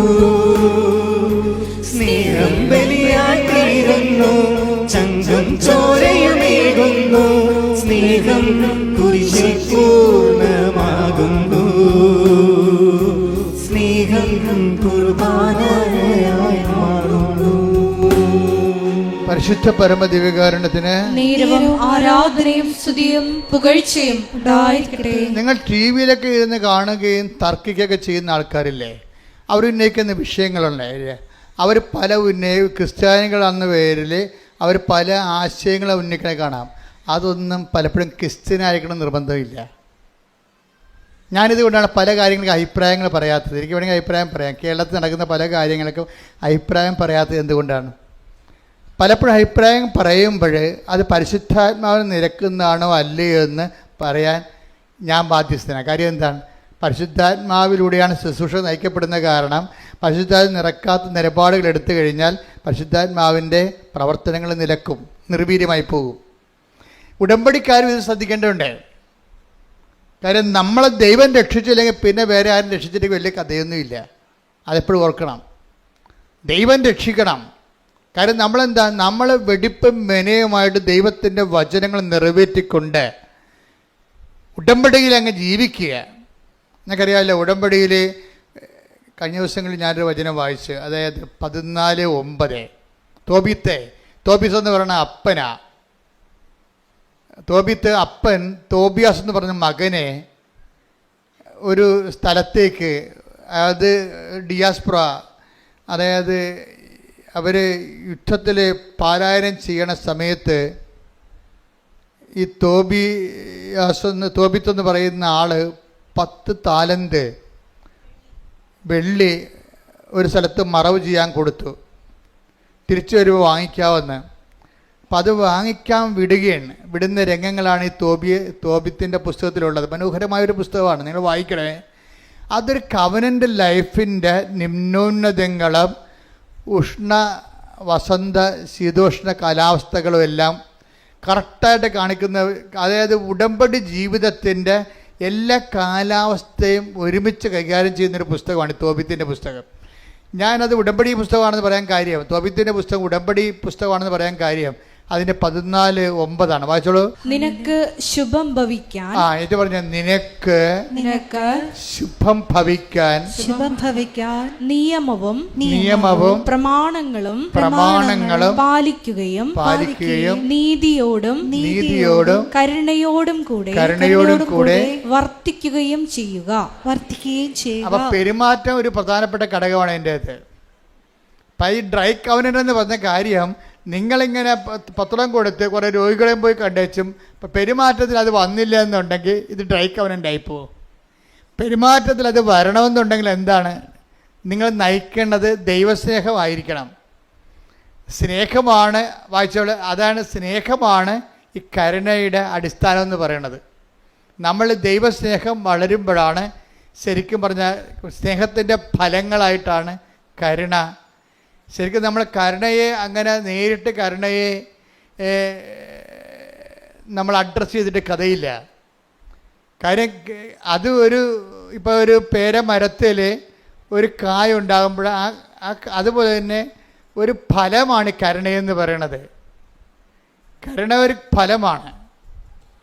അതുപോലെ തന്നെ, പക്ഷേ എന്തിലാണ് ഉണ്ടായിരിക്കണത്? അത് സ്നേഹത്തിലാണ് അത് ഉണ്ടാകണത്. അപ്പം നമ്മൾ എന്തിനാണ് പ്രാധാന്യം കൊടുക്കേണ്ടത്? ദൈവസ്നേഹത്തിനാണ് പ്രാധാന്യം കൊടുക്കേണ്ടത്. അപ്പം നിങ്ങൾ ചെയ്യുന്ന രോഗികളെ നിങ്ങൾ പോയി കാണുന്നു, അപ്പം നിങ്ങൾ ആ രോഗികളെ കാണുമ്പോഴേ വേറെ ഒരു കാര്യവും നിങ്ങളെ സ്വാധീനിക്കരുത്. അയാൾ ബന്ധുവാണ്, അയാൾ സുഖപ്പെട്ട് കഴിഞ്ഞാൽ ആ ഒരു നന്ദി നമ്മളോട് കാണിക്കും. അതുകൊണ്ടാണ് ഞാൻ പറഞ്ഞത് ബന്ധുക്കളൊക്കെ പോയി കാണരുതെന്ന് പറഞ്ഞതിൻ്റെ കാരണം അതാണ്. നിങ്ങൾക്ക് പ്രൈവറ്റ് അജണ്ടകളുണ്ട് നിങ്ങളുടെ പല പ്രവർത്തനങ്ങളിൽ, അത് ഡ്രൈ കവനൻ്റെ ഭാഗമാണ്. അതായത് നമ്മളെ സഹായിക്കുന്നവർ ഈ ജന്മത്തിൽ നമ്മളവരെ കാണുന്നില്ലെന്ന് തന്നെ വിചാരിക്കണം. കാര്യം എന്താണ്, അവരല്ല നമ്മളുടെ റെഫറൻസ് പോയിൻ്റ്. ആരാണ്? ദൈവസ്നേഹമാണ്, ദൈവമാണ് എൻ്റെ വിഷയം. അവരും നമ്മളുമായിട്ട് യാതൊരു ബന്ധവുമില്ല. ശരിക്കും പറഞ്ഞാൽ നിങ്ങൾ പലപ്പോഴും ചെയ്യണമെന്ന് വെച്ച് കഴിഞ്ഞാൽ നിങ്ങൾക്ക് പറ്റുന്ന രീതിയിലേക്ക് കവനൻ്റ് ഈ ചില പക്ഷികളുടെ വീട്ടിൽ വളർത്താൻ ഉദ്ദേശിക്കുന്ന പക്ഷികളെ നമ്മൾ ചിറക് മുറിക്കത്തില്ലേ, അതുപോലെ നിങ്ങളുടെ കൺട്രോളിൽ കൊണ്ടുവരാൻ വേണ്ടി ഉടമ്പടിയെ നിങ്ങളുടെ കൺട്രോളിൽ കൊണ്ടുവരാൻ വേണ്ടി നിങ്ങളുടെ രീതി അനുസരിച്ച് എൻ്റെ ചിറക് മുറിച്ച് കളയും. അതുകൊണ്ടാണ് നിങ്ങൾക്ക് വലിയ ഈ ചിറക് മുറിച്ച പക്ഷി അധികം പറക്കത്തില്ലല്ല. പറക്കേണ്ട പക്ഷി തത്തിക്കളിക്കുകയുള്ളൂ. നിങ്ങളുടെ പല ഉടമ്പടിയും തത്തിക്കളിക്കുന്നതിൻ്റെ കാരണം നിങ്ങളതിൻ്റെ ചിറക് മുറിച്ചിട്ടിരിക്കുകയും. ചിറകെന്താ മുറിച്ചിരിക്കുന്നതിൻ്റെ കാരണം വെച്ച് കഴിഞ്ഞാൽ നിങ്ങൾ ദൈവത്തെ ഇത് മുഴുവൻ അവൻ പറയണ പോലെ ചൊല്ലുകയല്ലേ, ചെയ്യുകയല്ലേ. ചെയ്യുന്ന കാര്യത്തിൽ നല്ല കടുത്ത ദൈവസ്നേഹം ഉണ്ടാകണം. പ്രാർത്ഥിക്കുക, കർത്താവായ ദൈവമേ കടുത്ത ദൈവസ്നേഹത്തോടെ ഉടമ്പടി ജീവിക്കുവാൻ എനിക്ക് പ്രത്യേക അഭിഷേകം നൽകണമേ. ഈ ദൈവസ്നേഹത്തിന്റെ കാര്യം പറയുമ്പോൾ എപ്പോഴും നമ്മൾ ശ്രദ്ധിക്കേണ്ട ഒരു കാര്യം എന്ന് വെച്ച് പറഞ്ഞാൽ, അതായത് നമ്മൾ ഈ കൈ കൊടുത്തിരിക്കുന്ന കക്ഷി ഒന്നും മുതലാകാത്ത കക്ഷിയാണ്. അതെപ്പോഴും നമ്മൾ മനസ്സിലാക്കണം. ദൈവമായിട്ടുള്ള ഇടപാടായത് കാരണം ദൈവത്തിനാണെങ്കിൽ ഒന്നും മുതലാകത്തില്ല. നമ്മൾ തലകുത്തി നിന്നാലും ദൈവം അത് സാധാരണ കാര്യമേ ഉള്ളതെന്ന് പറഞ്ഞിട്ട് എഴുതി തള്ളിക്കളയും. ഇത് ഭയങ്കര സീരിയസ് കാര്യത്തിൽ ദൈവം ഇതിൻ്റെ അകത്ത് ഇൻവെസ്റ്റ് ചെയ്തിരിക്കുന്നത് ഭയങ്കര ഇൻവെസ്റ്റ്മെൻ്റാണ്. എന്താണ്? തൻ്റെ ഏകജാതിനെ നൽകാൻ തക്കവിധം ദൈവം അത്രമാത്രം. യോഹന്നാൻ 3:16 എന്തെന്നാൽ അവനിൽ വിശ്വസിക്കുന്ന ഏവനും നശിച്ചു പോകാതെ നിത്യജീവൻ പ്രാപിക്കുന്നതിന് വേണ്ടി തന്റെ ഏകജാതനെ നൽകാൻ തക്കവിധം ദൈവം ലോകത്തെ അത്രമാത്രം സ്നേഹിച്ചു. ഇതാണ് റേഞ്ച് ഓഫ് ലവ് എന്ന് പറഞ്ഞത്. ദൈവത്തിൻ്റെ റേഞ്ച് അതാണ്. ദൈവം ഇതിൻ്റെ ഇനി ഒന്നും ദൈവത്തിൻ്റെ കയ്യിലില്ലാത്ത രീതിയിലാണ് ദൈവം സ്പെൻഡ് ചെയ്തിരിക്കുന്നത്. തൻ്റെ കയ്യിലുണ്ടായിരുന്ന ഏറ്റവും വലിയ സ്വത്ത് നിധി എന്താണ്? തൻ്റെ ഏകജാതനാണ്. ആ തൻ്റെ ഏകജാതൻ സ്നേഹിച്ചതാണ് കുരിശിലെ ബലിയും പാപത്തിന് പരിഹാരവും നമ്മളുടെ നിത്യതയ്ക്കുള്ള നമ്മുടെ വീണ്ടെടുപ്പും. ഈ ഒരു കോൺസെപ്റ്റ് നമ്മളെ എപ്പോഴും തലച്ചോറിനെ ഇങ്ങനെ തീ കത്തിക്കണം. എന്താണ്? ദൈവം തൻ്റെ ഏകജാതനെ ദൈവം തന്റെ ഏകജാതനെ നൽകാൻ തക്കവിധം എന്നെ സ്നേഹിച്ചു. അതിനാൽ ഞാനും എല്ലാത്തിനേക്കാൾ ഉപരിയായി ദൈവത്തിന് വേണ്ടി ദൈവത്തെ സ്നേഹിക്കുകയും ദൈവത്തിന് വേണ്ടി ജീവിക്കുകയും ചെയ്യണം. കർത്താവേ ഉടമ്പടി എടുത്ത് അതിനായി പരിശ്രമിക്കുന്ന എന്റെ മേൽ അങ്ങയുടെ അനവധിയായ വാത്സല്യത്തെ നിറക്കണമേ. സ്തുതിക്കട്ടെ. ഹല്ലേലൂയ, ഹല്ലേലൂയ, ഹല്ലേലൂയ, ഹല്ലേലൂയ. മഹത്വം, മഹത്വം, ആരാധന. സ്നേഹം ബലിയായി തീരുന്നു, ചങ്കും ചോരയുമേകുന്നു.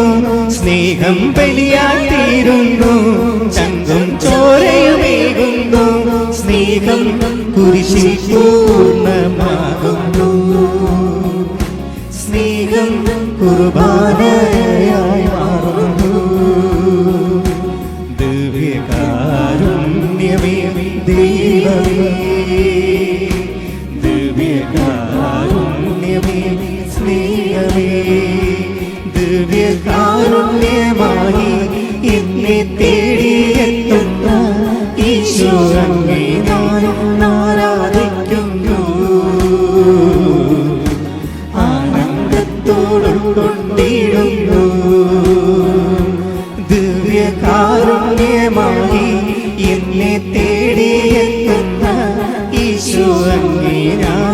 ആരാധിക്കുന്നു, ആനന്ദത്തോടു കൊണ്ടിടുന്നു. പരിശുദ്ധ പരമ ദിവ്യകാരുണ്യത്തിന് എന്നേരവും ആരാധനയും സ്തുതിയും പുകഴ്ചയും ഉണ്ടായിരിക്കട്ടെ. അച്ഛൻ എന്തുകൊണ്ടാണ് ഇത്രയും വളരെ നിശ്ചിതമായ രീതിയിൽ, ഒത്തുതീർപ്പില്ലാത്ത രീതിയിൽ സുവിശേഷ വിഹിതമായി സംസാരിക്കണം? അപ്പം നിങ്ങൾ ഓർക്കും ഇത് നോൺ പ്രാക്ടിക്കൽ ആണല്ലോ എന്ന് ഓർക്കും. ഒരു ഏറ്റവും ഈസി ആയിട്ട് പ്രാക്ടിക്കലായിട്ടുള്ള കാര്യങ്ങളാണ്. നിങ്ങളോട് ഞാൻ എന്താ പറഞ്ഞത്? എന്ത് ചെയ്യുമ്പോഴും അതിൻ്റെ വോളിയം ഓഫ് ലവ്, ദൈവത്തെ സ്നേഹിക്കുന്ന കാര്യത്തിന് ഫസ്റ്റ് റെഫറൻസ് വരണം. നിങ്ങൾ എന്ത് ചെയ്യുന്നു അതിൻ്റെ ഉദ്ദേശം നിങ്ങൾ ഉടമ്പടി വെച്ചിരിക്കുന്ന നിയോഗങ്ങൾ നിറവേറുക എന്നല്ല. അതിനെക്കുറിച്ച് നിങ്ങൾ ബോധരാകരുത്. അത് ഓൾറെഡി നമ്മൾ മാതാവിൻ്റെ മുമ്പിൽ ഏൽപ്പിച്ച് കഴിഞ്ഞു ഓൾറെഡി. ഇനി നമ്മുടെ സബ്ജക്റ്റ് അല്ലത്. നമ്മുടെ സബ്ജക്റ്റ് എന്ന് പറയണത് നമ്മളുടെ നിലവാരത്തിൽ നിന്ന് ദൈവസ്നേഹത്തിൻ്റെ ഉന്നതമായ സ്റ്റെപ്പുകളിലേക്ക് നമ്മൾ വളർന്നുകൊണ്ടേയിരിക്കണം. അത് വളർന്നുകൊണ്ടിരിക്കുമ്പോൾ ഇപ്പോൾ 13:5 വായിച്ച്, 1 Corinthians 13:5, 13:6, 13:7 വായിച്ച്. 1 Corinthians 13:5 മുതലുള്ള തിരുവചനങ്ങൾ. സ്നേഹം അനുചിതമായി പെരുമാറുന്നില്ല, സ്വാർത്ഥം അന്വേഷിക്കുന്നില്ല, കോപിക്കുന്നില്ല, വിദ്വേഷം പുലർത്തുന്നില്ല, അത് അനീതിയിൽ സന്തോഷിക്കുന്നില്ല, സത്യത്തിൽ ആഹ്ലാദം കൊള്ളുന്നു, സ്നേഹം സകലതും സഹിക്കുന്നു, സകലതും വിശ്വസിക്കുന്നു, സകലതും പ്രത്യാശിക്കുന്നു. ലോകത്തിലെ ഒരു സാഹിത്യത്തിൽ പോലും ഈ ഭൂമിയിൽ പുലരേണ്ട ഈ ദൈവസ്നേഹത്തെക്കുറിച്ച് ഇത്രയും സ്കാൻ ചെയ്തിട്ടുള്ള ഉത്തമമായിട്ടുള്ള ഒരു വെളിപാട് കാണത്തില്ല. എന്താണ് അവസാനം പറയണത്? സ്നേഹം സകലത്തെയും അതിജീവിക്കുന്നുവെന്നാണ്. അപ്പം എനിക്ക് തോന്നുന്നത് നിങ്ങൾ എപ്പോഴും നമ്മൾ ശ്രദ്ധിക്കേണ്ടത്, നമ്മൾക്ക് പല കാര്യങ്ങളെ അതിജീവിക്കാൻ കഴിയുമ്പോൾ നിങ്ങൾ തിരിച്ചറിയണം നിങ്ങൾ ആ ലവ് ലെവലിലായെന്നറിയണം. പല കാര്യങ്ങളെ അതിജീവിക്കാൻ കഴിയുമ്പോൾ ജീവിതത്തിൽ അതിജീവിക്കാൻ വേണ്ടി കുറേ കാര്യങ്ങൾ ദൈവം തരും. അത് നിങ്ങളുടെ ലവ് ലെവൽ അറിയാൻ വേണ്ടിയാണ്. അല്ലാതെ ദൈവം നിങ്ങളെ സങ്കടപ്പെടുത്താനോ വിഷമിക്കാനോ അല്ല. ഉടമ്പടിയിലാണെങ്കിൽ പോലും ചില സമയത്ത് ചില ഡോസ് തരും. നിങ്ങൾക്ക് വിഷമമുണ്ടാക്കുന്ന സാഹചര്യങ്ങളുണ്ടാവും. പക്ഷെ അത് നിങ്ങൾ ഓർക്കുക, എന്താണ്? അത് നിങ്ങളെ വിഷമിപ്പിക്കാനല്ല, നിങ്ങളുടെ ലവ് ലെവല് കൗണ്ട് ചെയ്യാൻ വേണ്ടിയുള്ള ദൈവത്തിൻ്റെ നടപടിക്രമത്തിൻ്റെ ഭാഗമാണ്. ഇപ്പോൾ ഉദാഹരണത്തിന് ഈ തോബിത്ത് പോകണല്ലേ, തോബിത്ത് പറഞ്ഞിട്ട് തോബിയാസ് പൈസ വാങ്ങിക്കാൻ വേണ്ടി, വെള്ളി മേടിക്കാൻ വേണ്ടി പോവുകയാണ്. പോകണ വഴിക്ക് എന്നാ പറ്റും? ടൈഗ്രീസ് നദിയിൽ ഇറങ്ങി കുളിക്കും. നോക്കിയേ, ഇപ്പോൾ വഴിക്ക് പോവുകയാണ്. പോണ വഴിക്ക് ഉണ്ടാകുന്ന ഇൻഡാസ് കണ്ടില്ലേ? നോക്കി വായിച്ച്. തോബിത്ത് 6:1 മുതലുള്ള തിരുവചനങ്ങൾ. തോബിത്ത് 6-ാം അധ്യായം 1 മുതലുള്ള തിരുവചനങ്ങൾ. അവർ യാത്ര ചെയ്ത് വൈകുന്നേരം ടൈഗ്രീസ് നദിയുടെ തീരത്തെത്തി അവിടെ താമസിച്ചു. തോബിയാസ് കുളിക്കാൻ നദിയിലിറങ്ങി. അപ്പോൾ ഒരു മത്സ്യം മുകളിലേക്ക് ചാടി. അത് അവനെ വിഴുങ്ങിക്കളയുമായിരുന്നു.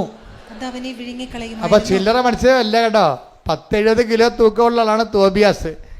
അപ്പം അവനെ വിഴുങ്ങണമെങ്കിൽ ഒരു 100 കിലോ തൂക്കമുള്ള മത്സ്യമാണ് വന്നിരിക്കുന്നത്. നമ്മുടെ തൂക്കത്തിനൊത്ത പ്രശ്നമല്ല നമുക്ക് ഉണ്ടാകണത്, ഓർത്തേക്കണം. നമ്മുടെ തൂക്കത്തിനൊത്ത കഴിവിനൊത്ത പ്രശ്നമല്ല നമുക്ക്. നമ്മുടെ കഴിവിനൊത്താണെങ്കിൽ പ്രശ്നമല്ലല്ലോ. പ്രശ്നമെങ്കിൽ യഥാർത്ഥത്തിൽ വരണത് ഇപ്പം 70 കിലോ തൂക്കമുണ്ട് തോബിയാസിന്. അവന് വിഴുങ്ങാൻ തന്നെ മത്സ്യത്തിനെന്ന് പറയുമ്പോൾ 70 കിലോനാണോ ഉള്ളത്? അല്ല, അതിന് 100-300 കിലോനുണ്ടാവും. വലിയ സാധനമാണത്. അപ്പോൾ ഇവനെ വിഴുങ്ങുമെന്നാകുമ്പോഴുണ്ട് അസറിയാസ് എന്ന് പറയുന്ന ദൂതൻ ഇവരെ കൊണ്ടുവന്ന് ദൈവം ഏൽപ്പിച്ച ഒരാളാണ്. ദൂതൻ കരക്ക് നിൽക്കുന്നുണ്ട്. ഈ മത്സ്യം വെള്ളത്തിൽ ഇറങ്ങി കുളിക്കണ തോബിയാസിനെ വിഴുങ്ങാൻ വേണ്ടി ഈ ഭീമാകാരമായ മത്സ്യം വരുമ്പോൾ തോബിയാസ് പേടിച്ചിട്ട് കരക്ക് നോക്കും, ദൂതനിടയ്ക്ക് നോക്കും. ദൂതൻ പറയും, അതിനെ പിടിക്കാൻ പറയും. അതാണ് വിഷയം. അതിനെ പിടിച്ച് കരക്കിടാൻ പറയും. അപ്പോൾ അത് പറഞ്ഞപ്പോൾ തന്നെ ഈ മനുഷ്യന്, അത്രയും നേരം ഭയം കൊണ്ടിരുന്ന മനുഷ്യന് ഇതിനെ പിടിക്കാനുള്ള ആവേശവും ആരോഗ്യവും കിട്ടും. ഒരു പ്രശ്നം ഉടമ്പടിക്കാലത്ത് ഉണ്ടാകുമ്പോൾ ഓർക്കണം, അത് തരണം ചെയ്യാനുള്ള കഴിവ് ദൈവം നിന്നിൽ വളർത്തിയിരിക്കുന്നെന്ന്. കൈയടിക്കട്ടെ, ശ്രദ്ധിക്കട്ടെ. ഹല്ലേലൂയ, ഹല്ലേലൂയ, ഹല്ലേലൂയ, ഹല്ലേലൂയ, ഹല്ലേലൂയ. യേശുവേ മഹത്വം, നന്ദി, മഹത്വം, യേശുവേ സ്തുതി. ആരാധന, ആരാധന. യേശുവേ നന്ദി, യേശുവേ വലിയ യേശുവേ വചന സ്തുതി. വെളിപാടിന് യേശുവേ നന്ദി ആരാധന, പറയുന്നു. ആരാധന. ഹല്ലേലൂയ, ഹല്ലേലൂയ. ഹല്ലേലൂയ, ഹല്ലേലൂയ. യേശുവേ ആരാധന, എന്നെ ഹല്ലേലൂയ. തേടി നീ വന്നു, നിൻ സ്നേഹം പകരാ. എന്നെ തേടി നീ വന്നു, നിൻ സ്നേഹം പകരാ. കനിവിൻ കടലേ, എനിക്കെന്നും നീ അഭയം. കരുവിൻ കനിവിൻ കടലേ, എനിക്കെന്നും നീ അഭയം. എന്നെ തേടി എന്നെ തേടി നീ വന്നു, നിൻ സ്നേഹം പകരാ. എന്നെ തേടി നീ വന്നു, നിൻ സ്നേഹം പകരാ. കനിവിൻ കടലേ, നിറയൂ എൻ കരളിൽ. കനിവിൻ കടലേ, നിറയൂ എൻ കരളിൽ. എന്നെ തേടി നീ വന്നു, നിൻ സ്നേഹം പകരാ. എന്നെ തേടി നീ വന്നു, നിൻ സ്നേഹം പകരാ. കനിവിൻ കടലേ, നിറയൂ എൻ കരളിൽ. കരുവിൻ കടലേ, കനിവിൻ കടലേ, നിറയൂ എൻ കരളിൽ.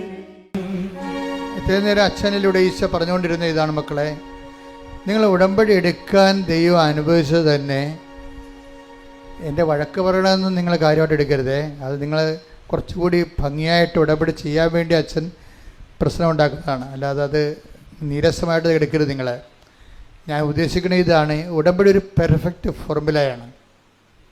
പക്ഷേ എൻ്റെ മക്കളത് കറക്റ്റായിട്ടാണ് അത് ചെയ്യണത്. ഞാൻ പറയുന്ന വോളിയം ഓഫ് ലവ് അത്രയും കടുത്ത ദൈവത്തിന് നമ്മളെ സംശയിക്കാൻ പറ്റാത്ത അത്രയും ദൈവത്തിന് നമ്മളെ കാണുമ്പോൾ ഒരു സന്തോഷം തോന്നണം. അത്രയും ദൈവസ്നേഹത്തോടെയാണ് എൻ്റെ മക്കളെ ചെയ്യണമെന്നുണ്ടെങ്കിലേ, ഇപ്പം തന്നെ ഈ മത്സ്യത്തിൻ്റെ കാര്യം കണ്ട, ഇത് അപ്രതീക്ഷിതമായി വന്നതാണ്. 70 കിലോ തൂക്കമുള്ള തോബിയാസിനെ പിടിക്കാൻ 100 കിലോ തൂക്കമുള്ള മത്സ്യം വായും പൊളിച്ച് നിൽക്കുകയാണ്. അപ്പോൾ ഉടനെ ഈ തോബിയാസ് കരക്ക് നോക്കി പേടിച്ച് നോക്കുമ്പോൾ പറയും, അവനെ കയറി പിടിക്കാൻ പറയും. ഉടനെ ഈ വലിയ മത്സ്യത്തെ പിടിക്കാനുള്ള ശക്തി ഈ തോബിയാസിന് കിട്ടും. അതിൻ്റെ അർത്ഥം വെച്ചാൽ ഉടമ്പടി കാലത്ത് നിനക്കൊരു പ്രശ്നം ഉണ്ടായാൽ അതിൻ്റെ അർത്ഥം ആ പ്രശ്നത്തെ തരണം ചെയ്യാനുള്ള ശക്തി കർത്താവ് നിനക്ക് തന്നുവന്ന് നിന്നെ ബോധ്യപ്പെടുത്താനാണ്. കൈയടിക്കട്ടെ, ഹല്ലേലൂയ, ഹല്ലേലൂയ, ഹല്ലേലൂയ. ഉടമ്പടിയിലൂടെ ഞങ്ങളെ എന്നെ ശക്തിപ്പെടുത്തുന്ന തേടി നീ വന്നു, നിൻ സ്നേഹം പകരാ. എന്നെ തേടി നീ വന്നു, നിൻ സ്നേഹം പകരാ. കനിവിൻ കടലേ, നിറയൂ എൻ കരളിൽ. കരുവിൻ കടലേ, കനിവിൻ കടലേ, നിറയൂ എൻ കരളിൽ. പരിശുദ്ധ പരമദിവ്യകാരുണ്യത്തിന് പരിശുദ്ധ പരമദിവ്യകാരുണ്യത്തിന് നേരവും ആരാധനയും സ്തുതിയും പുകഴ്ചയും ഉണ്ടായിരിക്കട്ടെ. എന്നിട്ട് ഈ തോബിയാസ് മത്സ്യത്തെ പിടിച്ച് കരക്കിടും. കരക്കിട്ടിട്ട് തോബിയാസ് പിന്നും ദൂതനോട് ചോദിക്കും, what I should do, what I should now, ഇനി എന്താ ചെയ്യേണ്ടത്? ഉടനെ പറയും, ഇതിൻ്റെ ചങ്കും കരളും പറിച്ചെടുക്കാൻ പറയും. ആ പ്രശ്നത്തിൻ്റെ ചങ്കും കരളും ഇയാൾ പറിച്ചെടുക്കും. പറിച്ചെടുത്തിട്ട് രണ്ടുപേരും കൂടി അതിനെ ചുട്ടു തിന്നും. എങ്ങനെയാണ് ഇതിനെ അതിജീവിക്കണം നോക്കണം. എല്ലാ ഉടമ്പടി കാലങ്ങളുണ്ടാകുന്ന പ്രശ്നങ്ങൾ പോലും ദൈവം നിന്നെ വീണ്ടെടുക്കാൻ പോകുന്നതിൻ്റെ ഓരോ അടയാളങ്ങളും അതിൻ്റെ വഴികളുമാണ് വരണത്. അപ്പം നിങ്ങൾ പതറുകയല്ല ചെയ്യേണ്ടത്. നിങ്ങളെ പ്രേക്ഷിത പ്രവർത്തനത്തിൽ തോബിയാസിൻ്റെ സ്വഭാവം കണ്ടില്ലേ? ഓരോ വിഷയങ്ങൾ സംഭവിക്കുമ്പോൾ അവർ ഫോൺ വിളിച്ച് നാട്ടുകാരെയും വീട്ടുകാരെയും ബന്ധുക്കളെയും പാർട്ടിക്കാരെയും അല്ല വിളിക്കുന്നത്, ദൂതനെയാണ് നോക്കണത്. മത്സ്യം വന്നപ്പോൾ ദൂതനെ നോക്കി, മത്സ്യത്തെ പിടിച്ച് കരം കിട്ടപ്പോഴും ദൂതനോട് ചോദിച്ചു, ഇനി എന്താ ചെയ്യേണ്ടത്? അപ്പോൾ ദൂതൻ പറഞ്ഞു, അതിൻ്റെ ചങ്കും കരളും പറിക്കണം, അത് സൂക്ഷിച്ച് വെക്കണം, അതുകൊണ്ട് നമുക്ക് പണിയുണ്ട്. അപ്പോൾ ഓരോ വിഷയത്തെക്കുറിച്ചും ആ വിഷയത്തിൽ പങ്കെടുക്കുന്ന വ്യക്തികളെക്കുറിച്ചും ഒക്കെ നാളെ കാലങ്ങളിൽ ദൈവം നിനക്ക് ഗുണം ചെയ്യും. ദൈവം നിനക്ക് ഗുണം ചെയ്യും. ഒരു പക്ഷേ ഇന്ന് നിന്നെ എതിർക്കുന്ന വ്യക്തികളാകാം. ഒരിക്കലേ ഞാനേ ഈ ചവിട്ടുനാടക വിജ്ഞാനകോശം എഴുതി. അത് ഞാൻ എൻ്റെ 89 കർത്താവ് ഈ ആധ്യാത്മിക ശുശ്രൂഷ തന്നപ്പോൾ അതിൻ്റെ കൂടെ തന്നതാണ് സഭയുടെ മിഷണറി കലകളെ പുനരുജ്ജീവിപ്പിക്കുക. മിഷണറി കലകളാണ് ചവിട്ടുനാടകം, പുത്തമ്പാൻ, അമ്മാനം, ദേവാസ് പിളിപ്പിച്ചപ്പാട്ട്, അണ്ണായിപ്പാട്ട്, അങ്ങനെ കുറേ ഉണ്ട്. 9 കലകളുണ്ട്. അതെല്ലാം മൺമറഞ്ഞ് പോയിക്കൊണ്ടിരിക്കുകയാണ്. എന്നെ പുനരുജ്ജീവിപ്പിക്കാൻ പറഞ്ഞു.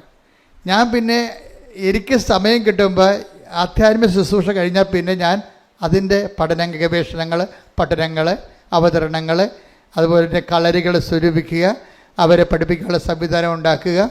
അപ്പോൾ അത് നല്ല ശരിക്കും അമ്മ ഓരോരോ കാലങ്ങളിലും ഹെൽപ്പ് ചെയ്യും. അവസാനം എനിക്ക് കേന്ദ്ര ഗവൺമെൻറ് ഞാൻ പ്രോജക്റ്റ് അയച്ചപ്പോൾ അവരത് അക്സെപ്റ്റ് ചെയ്തിട്ട് കേരളത്തിൽ 2 പേർക്ക് മാത്രം കൊടുക്കുക സീനിയർ ഫെലോഷിപ്പ് തന്നു സെൻട്രൽ ഗവൺമെൻറ്. അത് അന്നത്തെ കാലത്ത് അതെനിക്ക് കിട്ടിയിരിക്കുന്നത് 2008 മറ്റെയാണ്. 2008 എനിക്ക് 3 ലക്ഷം രൂപയാണ് തന്നത് സെൻട്രൽ ഗവൺമെൻറ്. ഞാൻ ചെയ്ത വർക്ക് എന്തിനാണ്? ചവിട്ടുനാടക വിജ്ഞാനകോശം. അത് ആ വർക്ക് തീർന്ന എപ്പോഴാണ്? 5 കൊല്ലം കഴിഞ്ഞപ്പോൾ 2013 ആ വർക്ക് തീർന്ന. ആ വർക്ക് തീർന്നപ്പോൾ ഇത് പ്രസിദ്ധീകരിക്കണ്ടേ? ഇത് പ്രസിദ്ധീകരിക്കാൻ വേണ്ടി ഇതിന് എന്തുമാത്രം ഇത് ആദ്യമേ, അതായത് നിങ്ങൾ ഒരു സ്ഥലത്ത് നിങ്ങൾ പറയുമല്ലോ, ഞാൻ അവിടെ കൊണ്ട് ബിസാക്ക് കൊടുത്തു, അപ്പോൾ ഏജൻസിക്ക് ഞാൻ 1 ലക്ഷം രൂപ കൊടുത്തു, പിന്നെ 6 മാസം കഴിഞ്ഞപ്പോൾ അത് മനസ്സിലായി ഏജൻസി ഫേക്കാണെന്ന് കണ്ടു. അത് ഉടനെ ഞാൻ കാശ് തിരിച്ചു ചോദിച്ചു, അവർ കുറച്ച് കാശ് തന്നു, പിന്നെ അവർ വിളിച്ചിട്ട് എടുക്കണില്ല. നിങ്ങളുടെ കഥ അല്ലേ? ആ കഥ പോലെ തന്നെ ഇതുപോലെ ഓരോ സംഭവങ്ങളും നമ്മുടെ ജീവിതം നടത്തുമ്പോൾ ദൈവം ഉദ്ദേശിക്കുന്നത് ഈ മത്സ്യത്തെ കൊല്ലാനുള്ള ബലം നീ പ്രാപിക്കാൻ വേണ്ടി, പ്രാർത്ഥിക്കാൻ വേണ്ടി സ്കീംസ് തരികയാണ്. എപ്പോഴും ഓർത്തേക്കണം, പ്രാർത്ഥിക്കാനുള്ള സ്കീംസാണിത്. എല്ലാ കാര്യവും വിജയിക്കരുത്. എല്ലാ കാര്യവും വിജയിച്ചാൽ ദൈവത്തിൻ്റെ പദ്ധതി വിജയിക്കത്തില്ല. എല്ലാ കാര്യവും വിജയിച്ചാൽ നിൻ്റെ പദ്ധതി വിജയിക്കും. പക്ഷെ ദൈവത്തിൻ്റെ പദ്ധതി അതല്ല, നിന്നെ ബലമാക്കുകയാണ്. നിന്നെ എന്താണ് അവസാനം ഫിലിപ്പിയർ 4:13 പറഞ്ഞ എന്താണ്? എന്നെ ശക്തനാക്കുന്നതിലൂടെ എന്ന് പറഞ്ഞ് ഫിലിപ്പിയർ 4:13 എന്നെ ശക്തനാക്കുന്നവനിലൂടെ എല്ലാം ചെയ്യാൻ എനിക്ക് സാധിക്കും. അപ്പോൾ ദൈവത്തിൻ്റെ ഉദ്ദേശം കുറച്ച് കാര്യം നമ്മൾ ചെയ്യാന്നുള്ളതല്ല. ഇപ്പം നമ്മൾ പാർട്ടിയെ ആശ്രയിച്ച് കഴിഞ്ഞാൽ ആ കുറച്ച് കാര്യങ്ങൾ നടക്കും അല്ലേ? അത് കുറച്ച് 5 കൊല്ലം കഴിയുമ്പോൾ അവിടെ ഭരണം മാറുകയും ചെയ്യും. അപ്പോൾ ഈ ലോകത്തിൻ്റെ ആൾക്കാർ ഇപ്പോൾ പൊന്ന്, പണം, അതുപോലെ തന്നെ ഓരോ സംഭവങ്ങളൊക്കെ നമ്മൾ ആശ്രയം വെക്കുമ്പോൾ എല്ലാം നമുക്ക് കിട്ടത്തില്ല. അതെപ്പോഴും അതുകൊണ്ട് ബൈബിൾ എപ്പോഴും കറക്റ്റ് സ്പോട്ടിൽ നമ്മൾ നയിക്കത്തുള്ളൂ. എന്താണ് ആ ഫിലിപ്പിയർ 4:13 എന്താ പറയണത്? എന്നെ ശക്തനാക്കുന്നതിലൂടെ എനിക്കെല്ലാം ചെയ്യാൻ പറഞ്ഞോളൂ, വായിച്ചോളൂ. സാധിക്കും. അതായത് ദൈവത്തിൽ ആശ്രയം വെച്ചാൽ മാത്രമേ നമുക്ക് എല്ലാം ചെയ്യാൻ പറ്റത്തുള്ളൂ, ഇല്ലേ? അല്ലെങ്കിൽ നമ്മൾ ഒരു പിന്നി മേടിക്കാൻ ഒരു കടയിൽ പോയി, അവിടെ പിണ്ണാക്കില്ല, പിണ്ണാക്ക് മേടിക്കാൻ പാലം കയറി അപ്പുറത്തെ കടയിൽ പോയി, ഇങ്ങനെ പലയിടത്ത് നടക്കേണ്ടി വരും. അപ്പോൾ സൂപ്പർ മാർക്കറ്റിൽ കയറുകയാണെങ്കിൽ എല്ലാ സാധനവും അവിടെ ഉണ്ട്. ഇതുപോലെ നമ്മളെ ശക്തീകരിക്കുക എന്ന് പറയുന്ന പോലെ ദൈവത്തിൽ ആശ്രയിക്കുമ്പോൾ നമ്മുടെ ജീവിതത്തിൻ്റെ എല്ലാ മേഖലകളിലുമാണ് ദൈവത്തിനെ ആശ്രയിക്കേണ്ടതെന്നാണ് അർത്ഥം. അല്ലാതെ നിങ്ങൾക്ക് പറ്റുന്ന അബദ്ധം, ചില കാര്യങ്ങൾക്ക് ദൈവത്തിൽ ആശ്രയിക്കും, ചില കാര്യങ്ങൾക്ക് നിങ്ങളുടെ ആങ്ങളെ വിളിച്ച് പറയും, അവിടെ സംഭവം തെണ്ടും. അതാണ് പ്രശ്നം. ആങ്ങളൊക്കെ കുറച്ച് ഗുണ്ടാപ്പണിയൊക്കെ ഉള്ളതാണ്, കുറച്ച് കഞ്ചാവ് ബിസിനസ്സൊക്കെ ഉള്ളതാണ്. അമ്മായിയമ്മയോടെ പോരുന്ന ചില അമ്മായിയമ്മമാരുടെ മേൽമക്കൾ പറഞ്ഞിട്ടില്ലേ, എൻ്റെ ആങ്ങളൊക്കെ നിങ്ങളെ കൊട്ടേഷൻ കൊടുക്കുന്നു പറഞ്ഞിട്ടില്ലേ. ഒരു ദിവസം പത്രത്തെ ഒന്നാണ്, അമ്മായിയമ്മ മരുമകൾക്ക് അടുക്കള പോര്. അപ്പം ജയിക്കാൻ വേണ്ടി അമ്മായിയമ്മ ഒതുക്കാൻ വേണ്ടി പറഞ്ഞാൽ എൻ്റെ ആങ്ങള ആരാണെന്ന് അറിയാമല്ലോ, കൊട്ടേഷനാണ്. നിങ്ങളെ ഞാൻ കൊട്ടേഷൻ കൊടുക്കുമെന്ന് പറയും. ആരും നിങ്ങളുടെ മകനെ കൊടുക്കുമെന്ന് പറയും. ആര് അനിയനുണ്ടേ ഭർത്താവിന്, അവൾക്ക് അവൾ കൊടുക്കാൻ വേണ്ടിയല്ല, ജയിക്കാൻ വേണ്ടി പറഞ്ഞാൽ. പക്ഷേ ആധ്യാത്മിക ജയിക്കാൻ വേണ്ടി പോലും അങ്ങനെ ലോകത്തിൻ്റെ ശക്തികളെ നിങ്ങളുടെ അവലംബം വെക്കരുത്. എപ്പോഴും നമ്മൾ ശ്രദ്ധിക്കണം. ഉടമ്പടി എടുക്കുമ്പോൾ, ഉടമ്പടി എന്ന് പറഞ്ഞാൽ ഒരു എന്തെങ്കിലും കൊണ്ടുവന്ന് ഇവിടെ കെട്ടിത്താത്തുന്ന വിഷയമല്ല, ഒരു ജീവിത രീതിയാണ്. എന്നെ ശക്തനാക്കുന്നതിലൂടെ എന്ന് വെച്ച് കഴിഞ്ഞാൽ എല്ലാം ചെയ്യാൻ വേണ്ടി നമ്മളെ ശക്തനാക്കാൻ ദൈവം മാത്രമേ ഉള്ളൂ. കൈയടിച്ച് സ്തുതിക്കട്ടെ. ഹല്ലേലൂയ, ഹല്ലേലൂയ, ഹല്ലേലൂയ, ഹല്ലേലൂയ, ഹല്ലേലൂയ. മഹത്വം, മഹത്വം, ആരാധന, ആരാധന. ഹല്ലേലൂയ, ഹല്ലേലൂയ. അസാധ്യമായി എനിക്കൊന്നുമില്ല, എന്നെ ശക്തനാക്കുന്നവൻ മുഖാന്തിരം. അസാധ്യമായി എനിക്കൊന്നുമില്ല, എന്നെ ശക്തനാക്കുന്നവൻ മുഖാന്തിരം. ബുദ്ധിക്കതീതമായ അത്ഭുതങ്ങളാൽ എൻ്റെ ദൈവം എന്നെ നടത്തുന്നു. ബുദ്ധിക്കതീതമായ അത്ഭുതങ്ങളാൽ എൻ്റെ ദൈവം എന്നെ നടത്തുന്നു. സാധ്യമേ, എല്ലാം സാധ്യമേ, എൻ്റെ യേശു കൂടെയുള്ളതാ. സാധ്യമേ, എല്ലാം സാധ്യമേ, എൻ്റെ യേശു കൂടെയുള്ളതാ. പരിശുദ്ധ പരമദിവ്യകാരുണ്യത്തിന് ആരാധനയും സ്തുതിയും പുകഴ്ചയും ഉണ്ടായിരിക്കട്ടെ. അപ്പോൾ കാര്യം മനസ്സിലായില്ലേ? ഉടമ്പടി കാലത്ത് പ്രത്യേകിച്ച് ഉടമ്പടി ഒരു ജീവിത രീതിയാണ്. 90 ദിവസത്തേക്ക് വേണ്ടിയുള്ള എന്തെങ്കിലും ഒരു പ്രോഗ്രാമല്ല, ഒരു ഫങ്ഷനല്ല, അതൊരു ജീവിത രീതിയാണ്. അപ്പോൾ അതുകൊണ്ട് ഒരു നിലപാടുണ്ട്. ആരാണ് എന്നെ ശക്തനാക്കുന്ന? ആരാണ്? ദൈവം. അതുകൊണ്ടാണ് ഈശോ പറഞ്ഞത് ഞങ്ങളെ പ്രലോഭനത്തിൽ ഉൾപ്പെടുത്തരുത്. അപ്പം എന്ന് വെച്ച് കഴിഞ്ഞാൽ ഇതുപോലെയുള്ള ഒരു കാര്യത്തിന് വേണ്ടി, ഇപ്പം നിങ്ങളുടെ മതിലൊരുത്തം മതിൽ പൊളിച്ചു. ഇപ്പം ഇന്നലെ ഇപ്പം ഈ സിലുവിൻ്റെ സാക്ഷ്യത്തിലുണ്ടേ, സിലുവിൻ്റെ വീട്ടിൽ എല്ലാ ദിവസവും ഓരോ പാമ്പ് മാറി മാറി കയറണം. ഒരു പാമ്പ് അണലി ഒരു ദിവസം വന്നാൽ അടുത്ത ദിവസം മുറുക്കം വരും, പിന്നെ ചേനത്തണ്ടം വരും, ശംഖുവരയും വരും. ഇങ്ങനെ ഓരോ പാമ്പ് വരികയാണ്. മൊത്തം ഇതിനെ കൈകാര്യം ചെയ്യാൻ ഇവർക്ക് പറ്റണില്ല. ഇത് കൈകാര്യം ചെയ്യാൻ വേണ്ടി വേറെ ആരെയും വിളിച്ചു വരുത്തിയ ഏക്കത്തില്ല ഈ സാധനം. കാര്യം കോംപ്രമൈസ് ടോക്കിന് തയ്യാറല്ല ഈ മുറുക്കപ്പാമ്പൊക്കെ, ഒത്തുതീർപ്പിന് തയ്യാറല്ല. അവന്മാർ കയറി വേണമെങ്കിൽ നമ്മുടെ തലേൻ്റെ താഴെ ഇരിക്കും. അപ്പോൾ ഈ ലോകത്ത് കോംപ്രമൈസ് ടോക്കിന് തയ്യാറല്ലാത്ത ഒത്തിരിയേറെ ജീവികളും ഈ ജീവിത വിഷയങ്ങളും ഉണ്ട്. അതുകൊണ്ടാണ് എന്നെ ശക്തനാക്കുന്നതിലൂടെ എല്ലാം ചെയ്യാൻ പറ്റത്തില്ല. മനുഷ്യന്മാരിൽ ആശ്രയിക്കുമ്പോഴും മരുന്നിൽ ആശ്രയിക്കുമ്പോഴും എല്ലാം ചെയ്യാൻ പറ്റത്തില്ല. കിഡ്നിയുടെ മരുന്ന് കഴിക്കുന്നതിന് കരളരോഗം ഉണ്ടെങ്കിൽ അതിന് വേറെ മരുന്ന് കഴിക്കേണ്ടി വരും. ആ മരുന്ന് എല്ലാം ചെയ്യാൻ പറ്റത്തില്ല. ഇതാണ് എൻ്റെ അത് വരുന്ന വിഷയം വരണത്. അപ്പം അതുകൊണ്ട് തന്നെ എല്ലാം ഈ ദൈവത്തിന് ഒരു ഓപ്ഷൻ നമുക്കില്ല. നിങ്ങൾ ഉടമ്പടിക്കാലം ശ്രദ്ധിക്കുമ്പോൾ തന്നെ ഓർക്കുക, ഞാൻ ഉടമ്പടിയിലാണ്, അതുകൊണ്ട് എനിക്ക് ഇന്ന കാര്യങ്ങൾ, നിലപാടുകൾ, ദൈവവിഹിതമായ നിലപാട് എടുത്തത്. ദൈവത്തിന് 1-ാം സ്ഥാനം കൊടുക്കണം നിലപാട് എടുക്കാൻ പറ്റത്തുള്ളൂ. ഇനി ദൈവത്തിന് 1-ാം സ്ഥാനം കൊടുക്കാൻ പറ്റാത്ത രീതിയിൽ മനുഷ്യന് 1-ാം സ്ഥാനം കൊടുക്കണമെന്ന് നിലപാട് എടുക്കേണ്ട സാഹചര്യങ്ങൾ ഉണ്ടാകും. അതിനാണ് പ്രലോഭനമെന്ന് പറയണത്. മനസ്സിലായില്ലേ? അതിന് കർത്താവ് എൻ്റെ മരുന്നെന്താ പറഞ്ഞിരിക്കണത്? അത് ബ്ലോക്ക് ചെയ്ത് പ്രാർത്ഥിക്കാൻ പറഞ്ഞിരിക്കുകയും. കാര്യം നിങ്ങൾ അങ്ങനെ വന്നാൽ നിങ്ങൾ വീണ് പോകും. അതുകൊണ്ട് ഇങ്ങനെ ദൈവത്തിനേക്കാൾ വലിയ ഒരു സംവിധാനത്തിൽ നമ്മൾ ആശ്രയിക്കുന്ന എന്ന്, ദൈവത്തെക്കാൾ വലിയ സംവിധാനമാണെന്ന് മിഥ്യാധാരണയിൽ നമ്മൾ മനുഷ്യന്മാരിൽ ആശ്രയിക്കാതിരിക്കാൻ വേണ്ടിയാണ് ദൈവം അങ്ങനെ പറഞ്ഞിരിക്കുന്നത്. അതുകൊണ്ട് എന്താണ്? പ്രലോഭനങ്ങളിൽ ഉൾപ്പെടുത്തരുത്. നമ്മളത് സെക്സായിട്ട് മനസ്സിലാക്കി. സെക്സ് അല്ല പ്രശ്നം. പക്ഷേ എന്താ പ്രശ്നം എന്താണെന്ന് വെച്ച് കഴിഞ്ഞാൽ, ദൈവത്തെക്കാൾ നിൻ്റെ കർത്താവ് ദൈവം ഞാനാകുന്നു എന്ന് പറഞ്ഞാൽ ആദ്യമേ അവിടെ നിന്നാണ് ഈ പ്രലോഭനം സ്റ്റാർട്ട് ചെയ്യണത്. ഞാനല്ലാതെ മറ്റൊരു ദൈവം നിനക്ക് ഉണ്ടാവരുത്. ദൈവത്തിൻ്റെ സ്ഥാനത്ത് നമ്മൾ സ്വർണം ചിലപ്പോൾ ദൈവമായിട്ട് വരും. ദൈവം ഇപ്പം ഒരു സ്വർണം നമുക്ക് വാങ്ങിച്ചിട്ട് തരണില്ല അവർ. അപ്പം ഞാൻ കഴിഞ്ഞ ആഴ്ച പറഞ്ഞതാണ് നിങ്ങളോട്, വായ്പ വാങ്ങിച്ചതാണ്, പക്ഷെ അവർ വിറ്റ് മാറ്റി, അവർ തന്നില്ല. അവരോട് വിളിച്ച് പറഞ്ഞ് അപ്പോൾ അവർ ചോദിക്കണത് എന്താ വെച്ച് കഴിഞ്ഞാൽ, ചില ആൾക്കാർക്ക് ഭയങ്കര അഹങ്കാരം ഉണ്ടല്ലോ, അവരെ കയ്യിൽ നിന്ന് കുഴപ്പം സംഭവിച്ചു. പക്ഷെ ഇപ്പോൾ അവർ പറയണത് എന്താണെന്നറിയാമോ? മേടിക്കാമെങ്കിൽ മേടിക്കാനാണ് പറയണത്. നമ്മുടെയൊക്കെ എന്ത് സ്വർണ്ണം അരിയും തിന്ന് ആശ്വാസത്തിനെ കടിച്ച് എന്നിട്ടും പട്ടിക്ക് മുറിവുറപ്പ് എന്ന് പറഞ്ഞ പോലെ നമ്മൾ വരുന്ന അനുഭവങ്ങൾ ആ തരവാണ്. അപ്പോൾ ഇങ്ങനെയുള്ള അനുഭവങ്ങളുടെ വരുമ്പോൾ നമ്മളെന്ത് ചെയ്യും? അപ്പോഴും ഞാൻ ഉടമ്പടി എടുത്തിരിക്കുന്നത് കൊണ്ടാണ് ഈ 90 ദിവസം കഴിയട്ടെ, നിൻ്റെ കൈയും കാലും ഞാൻ വിട്ടു എന്ന് പറയും. അതാണ് പ്രശ്നം, അവിടെയാണ് പ്രശ്നം. ഇതാണ് പ്രലോഭനം എന്ന് പറയണത്. പറഞ്ഞ മനസ്സിലായില്ലേ? നിങ്ങളിങ്ങനെ 90 ദിവസം കഴിയുമ്പോൾ കൈയും കാലും വിട്ടുമെന്ന് ദൈവത്തിന് അറിയാം. അതുകൊണ്ടാണ് ഉടമ്പടി ഇപ്പം തന്നെ നിരക്കാൻ തുടങ്ങിയിരിക്കുന്നത്. നിങ്ങൾ ആരാണെന്നറിയാവില്ല, മനുഷ്യനിലുള്ളത് എന്താണെന്ന് അവനെ അറിയാവുന്ന, അതാണ് വിഷയം. 2:24 എടുത്തേ. ശ്രുതികട ഹല്ലേലൂയ. യോഹന്നാൻ ശ്രുതികട ഹല്ലേലൂയ. യോഹന്നാൻ 2:24. യേശുവാകട്ടെ അവരെ വിശ്വസിച്ചില്ല, കാരണം അവൻ അവരെയെല്ലാം അറിഞ്ഞിരുന്നു. 25.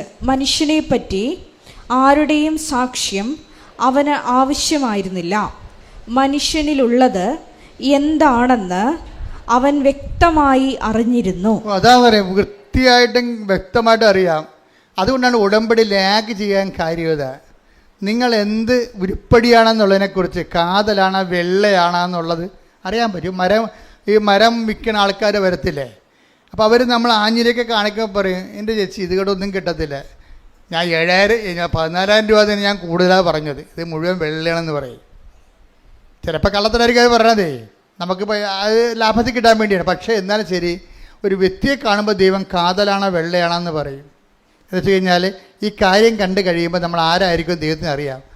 അതുകൊണ്ടാണ് 2:25 പറയണത്. എന്താണ്? മനുഷ്യനുള്ളത് എന്താണെന്ന് അവന് നേരത്തെ അറിയാമായിരുന്നു. അത് സീരിയസ് നിസ്സാര വിഷയമല്ല. അതായത് ഇതുപോലെ ഒരു വിഷയം വന്നു കഴിഞ്ഞാൽ നീ ദൈവത്തെ വിട്ടു നിൽക്കും. ഇപ്പോൾ കഴിഞ്ഞ ദിവസങ്ങളിൽ ഇവിടെ ഒരു ഗോവയെന്ന് ഒരു സഹോദരി വന്ന, അപ്പം ഞാൻ അവരെ പ്രാർത്ഥിച്ചപ്പോൾ എനിക്കെന്ത് പന്തികേട് തോന്നി, നോട്ട് റൈറ്റ് എന്ന് തോന്നി. അപ്പം ഞാനിവിടെ രണ്ടാമത് ഇവരുടെ ചീട്ടെടുത്ത് കൂട്ടത്തിൽ നിന്ന് എടുത്ത് രണ്ടാമത് പൊക്കിയെടുത്ത് വായിച്ച് നോക്കിയപ്പോൾ പുതിയ ഉടമ്പടിയാണ്. പുതിയ ഉടമ്പടിക്കാർ ചില NRIക്കാരാണെങ്കിൽ ചിലപ്പോൾ എമർജൻസി ആണെങ്കിൽ അവർ 5 കൊല്ലം കഴിഞ്ഞാലേ പിന്നെ വരത്തുള്ളൂ. അവരച്ഛൻ കാണാൻ ചിലപ്പോൾ അവർക്ക് ഈ വിഷയം സീരിയസ് ആണെങ്കിൽ അനുവദിക്കും, വിഷയം സീരിയസ് ആണെങ്കിൽ അനുവദിക്കും. പക്ഷേ ഇവർ ഗോവക്കാരത്തെയാണ്. ഇവർ ചെയ്യേണ്ടതെന്ന് വെച്ച് കഴിഞ്ഞാൽ ഉടമ്പടി എടുത്തിട്ട് ആ ഉടമ്പടി ജീവിക്കണം. ആദ്യം പോയി ഇവർ കത്തോലിക്കരാണെങ്കിൽ പോയി കുമ്പസാരിക്കണം. ആ ഉടമ്പടി ജീവിച്ചിട്ട് 90-ാം പക്കമാണ് തിരിച്ച് വന്നിട്ട് അവർ കാണാൻ പറ്റണമെങ്കിൽ, അത്യാവശ്യമായിട്ട് കാണണമെങ്കിൽ കാണേണ്ടത്.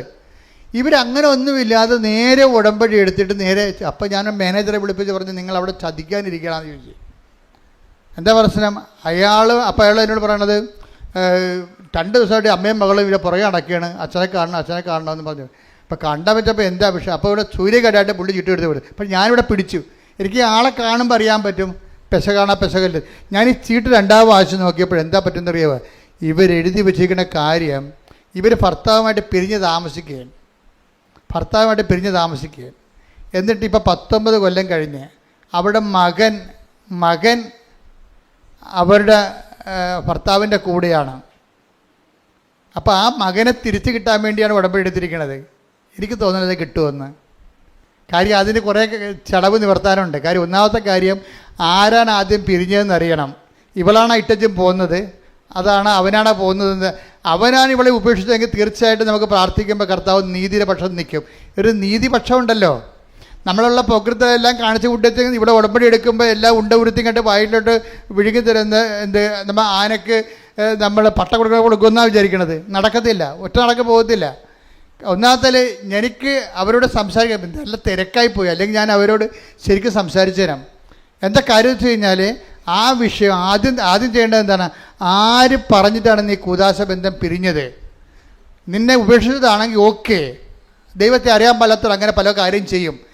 ദൈവത്തെ അറിഞ്ഞിട്ടും അറിയാൻ പാലാതെ നടിച്ചുകൊണ്ട് നിൻ്റെ സൗകര്യത്തിന് വേണ്ടി നീ കൊച്ചിനെ ആ പെങ്കൊച്ചിനെയും വിളിച്ചുകൊണ്ട് അവളെ പോകുന്നേ. നേരത്തെ ഇപ്പം 19-ാമത്തെ വയസ്സിൽ ആൺകൊച്ചിനെ കൂടി നിർത്തി വീട്ടിൽ നിർത്തി വില എടുപ്പിക്കാൻ വേണ്ടി വിളിക്കുകയാണ്. കുറച്ച് കഴിഞ്ഞപ്പോഴാണ് ഒരു അരിശം കൊണ്ട് ആറ്റിച്ചാടുന്നവരെ വേറെ പല അരിശ എടുത്താൽ പിന്നെ അവിടെ പോകാൻ പറ്റത്തില്ല. ഇപ്പോഴെന്ത് 19 വയസ്സിൽ ആ പയ്യനെ കിട്ടണമെന്ന് പറയുകയാണ്. അതിനകത്ത് നീതി ഉണ്ടോ എന്ന് അറിയത്തില്ല. അവനാണ് ഇവളെ ഉപേക്ഷിച്ചെന്നുണ്ടെങ്കിൽ തീർച്ചയായിട്ടും നമുക്ക് അതിൻ്റെ അകത്തൊരു സ്കോപ്പുണ്ട്. പക്ഷേ അല്ലെങ്കിൽ സ്കോപ്പില്ലെന്ന് വെച്ച് കഴിഞ്ഞാൽ ഇവർ ഏകപക്ഷീയമായിട്ട് ഇറങ്ങിപ്പോകുന്നതാണ്, കൊച്ചിനെയും വിളിച്ചുകൊണ്ട് പോകുന്നതാണെങ്കിൽ സ്കോപ്പില്ല അതിൻ്റെ അകത്ത്.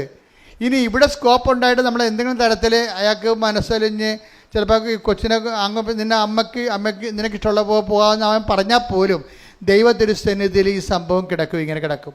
ദൈവത്തെപ്പോലും മാനിക്കാത്തവരാണ് ഞാൻ എപ്പോഴും നോക്കാറുണ്ട്, ഈ ഡൈവേഴ്സ് ചെയ്യുന്ന ആൾക്കാരിൽ ഒരു 50% ദൈവത്തെ മാനിക്കാത്തവരാണ്. ഇതൊരു വിവാദമാക്കേണ്ട കാര്യമില്ല. ഞാൻ 21 വർഷത്തോളം ഈ 89 മുതൽ 2000 ഇപ്പോഴുള്ള 25 വരെ 21 ലക്ഷത്തോളം മനുഷ്യരെ കൗൺസിൽ ചെയ്തിട്ടാണ് ഞാൻ പറയണത്. ഡൈവേഴ്സ് ചെയ്യാൻ ഉദ്ദേശിച്ചവരെ 50% ദൈവഭയമില്ലാത്തവരാണ്. അവരുടെ അപ്പുറത്തെ കാര്യം നടന്നു പോരണം, അല്ലെങ്കിൽ അവരുടെ സൗകര്യം അനുസരിച്ച് കാര്യങ്ങൾ നടക്കണം. അതിനു വേണ്ടിയാണ്. ഒരിക്കൽ ദൈവത്തെ ഉപേക്ഷിച്ചവർ പിന്നെ എത്ര കടന്ന് മോങ്ങിയാലും ആ ദൈവം നിത്യതയെ പോലെ വരത്തില്ല, തിരിച്ചു വരത്തില്ല. പള്ളിയിൽ നിന്ന് ചിലപ്പോൾ എന്തെങ്കിലുമൊക്കെ പറഞ്ഞ് നിങ്ങൾക്ക് ചിലപ്പോൾ ഡിസ്പെൻസേഷനൊക്കെ വാങ്ങിച്ച് ചിലപ്പോൾ വേറെ കെട്ടാൻ പറ്റുമായിരിക്കും. പക്ഷേ ദൈവത്തിരുസന്നിധി ആ കണക്കെടുപ്പുണ്ട്. കാര്യം എന്താണ്? നീ അന്ന് അമ്മ പറഞ്ഞു, ഇന്നിപ്പോൾ അമ്മ ജീവിച്ചിരിപ്പില്ല, അന്ന് നിന്നെ ചട്ടക്കയറ്റിയ ആൻറ്റിമാരിന്ന് ജീവിച്ചിരിപ്പില്ല, അതിലെല്ലാം ചത്ത് തവള ചാണ പോലെ ചത്ത് ജീവിതത്തിൽ ഒരു പൊടിയാട് കിടപ്പുണ്ട്. അവരെ നശിപ്പിച്ച ജീവിതമാണ് നിൻ്റെത്. അവർ പറഞ്ഞത് കേട്ടിട്ടുണ്ട്. ഇന്ന് നിങ്ങൾ ജീവിത പങ്കാളി പിരിയണമെന്നൊക്കെ പറഞ്ഞിട്ട് ജീവിത പങ്കാളിയുമായിട്ട് താമസിക്കാൻ തയ്യാറല്ല എന്ന് പറയുമ്പോൾ അതിനുവേണ്ടി നിങ്ങളെ സ്ക്രൂ ചെയ്യുന്നവർ ചിലപ്പോൾ അപ്പനായിരിക്കാം, ചിലപ്പോൾ അമ്മാവനായിരിക്കാം, ചിലപ്പോൾ അനിയത്തിയായിരിക്കാം, ആൻറ്റി ആയിരിക്കാം. ഇവന്മാരെല്ലാം ചത്ത് പാമ്പ് ചാകണ പോലെ ചത്ത് പൊടിയായിട്ടിരിക്കും.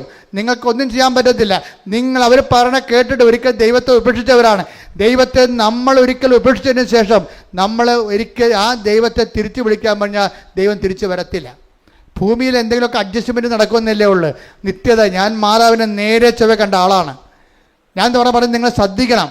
കാര്യം ദൈവത്തെക്കുറിച്ച് വ്യക്തമായ അഭിപ്രായമില്ലാത്തവർ, അടയാളമില്ലാത്തവർ, അനുഭവമില്ലാത്ത ആൾക്കാർ ഉണ്ടാക്കിയിട്ടുള്ള ആധ്യാത്മികതയിൽ ചിലപ്പോൾ ഇങ്ങനെ പലതരത്തിലുള്ള കോംപ്രമൈസും ഒത്തുതീർപ്പും ഉണ്ടാകും. പക്ഷെ ഒരു കാര്യം വ്യക്തമാണ്, കൃപാസനത്തിലാണ് ഉടമ്പടി ദൈവം തന്നിട്ടുണ്ടെങ്കിൽ ആ ഉടമ്പടിയിലൂടെ 10,000 ദൈവത്തെ അറിയുന്നുണ്ടെങ്കിൽ ദൈവം വസിക്കുന്ന ഇടത്ത് വന്ന് നിൽക്കുമ്പോൾ നിങ്ങൾ മാനസാന്തരപ്പെടാതെ നിങ്ങൾ ബാധ്യസ്ഥരാണ്.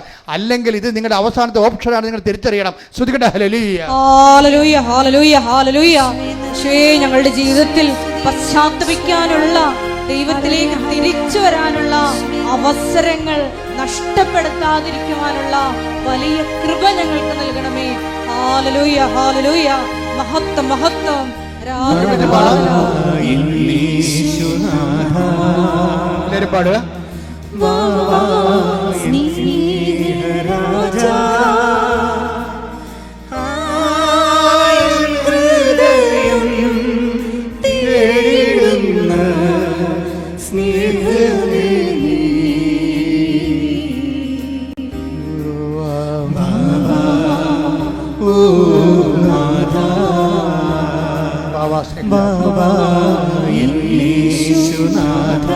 ഒരുമിച്ച് പാടുക എല്ലാവരും.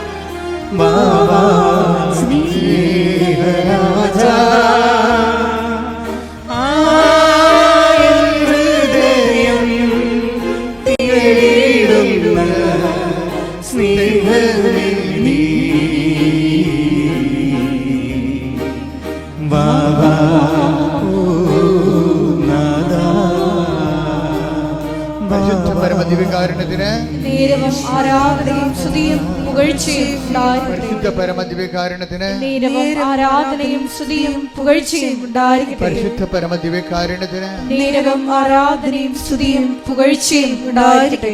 നമ്മൾ ചങ്കം കരളും എടുത്ത് സൂക്ഷിച്ച് അസ്രിയാസും തോബിയാസും കൂടി പിന്നെയും യാത്രയാകും. അപ്പോഴവരെ പോകുന്ന വഴിക്ക് രാത്രിയാകുമ്പോൾ റഗ്വേൽ എന്നും പറഞ്ഞ ഒരാളിൻ്റെ വീട്ടിൽ കയറും. റഗ്വേൽ ബന്ധമുള്ള ആളാണ്, ചർച്ചക്കാരാ. ഇപ്പം രാത്രിയായി, പോകേണ്ട സ്ഥലം ഇനിയും പോകാനുണ്ട്. പക്ഷേ രാത്രി ആയതുകൊണ്ട് യാത്ര നടക്കാത്തത് കൊണ്ട് ഇവർ മത്സ്യത്തിനെ ചുട്ടു തന്നിട്ട് ചങ്കം കരലും എടുത്തുകൊണ്ട് യാത്രയാകും.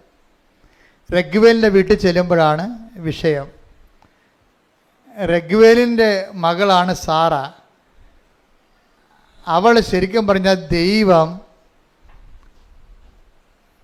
ദൈവം ഈ തോബിയാസിന് വേണ്ടി നിശ്ചയിച്ചിരുന്ന ജീവിത പങ്കാളിയാണ്.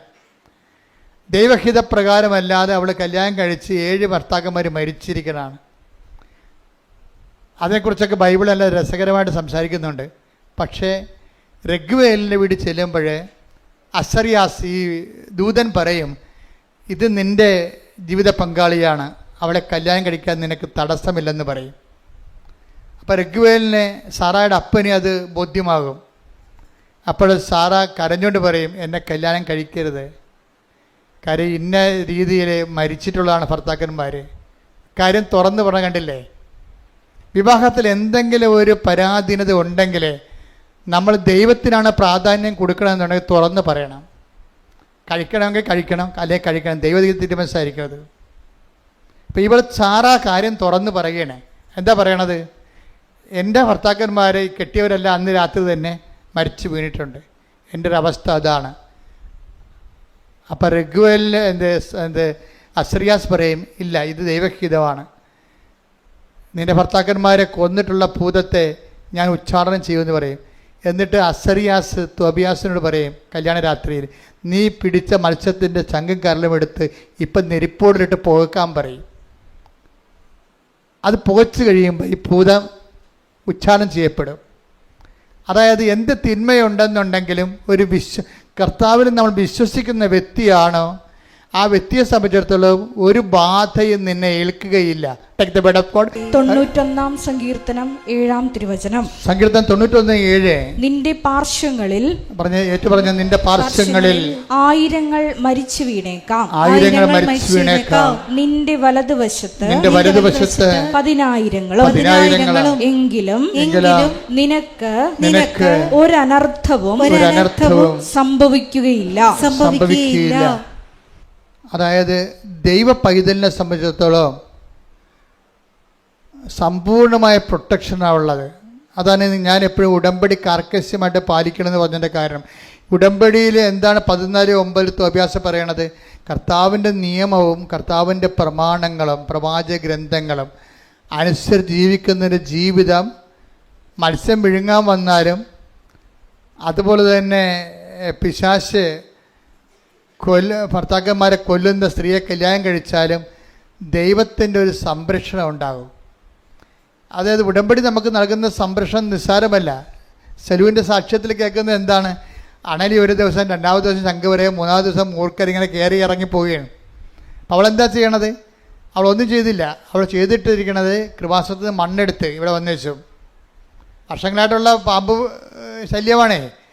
മണ്ണെടുത്തിട്ട് എന്ത് ചെയ്ത് ഉടമ്പടി ഉപ്പുമായിട്ട് കലർത്തി അത് സ്വന്തമായിട്ട് ചെയ്യണതാണ്, ആരും പറഞ്ഞു കൊടുക്കണമല്ല. ദൈവ പൈതലിനെ സംബന്ധിച്ചിടത്തോളം ദൈവ പൈതലിന് ദൈവവുമായിട്ട് ജീവിച്ച് കഴിയുമ്പോൾ പരിഹാര മാർഗങ്ങൾ സ്വന്തം മനസ്സിൽ തന്നെ ദൈവം കൊടുക്കും.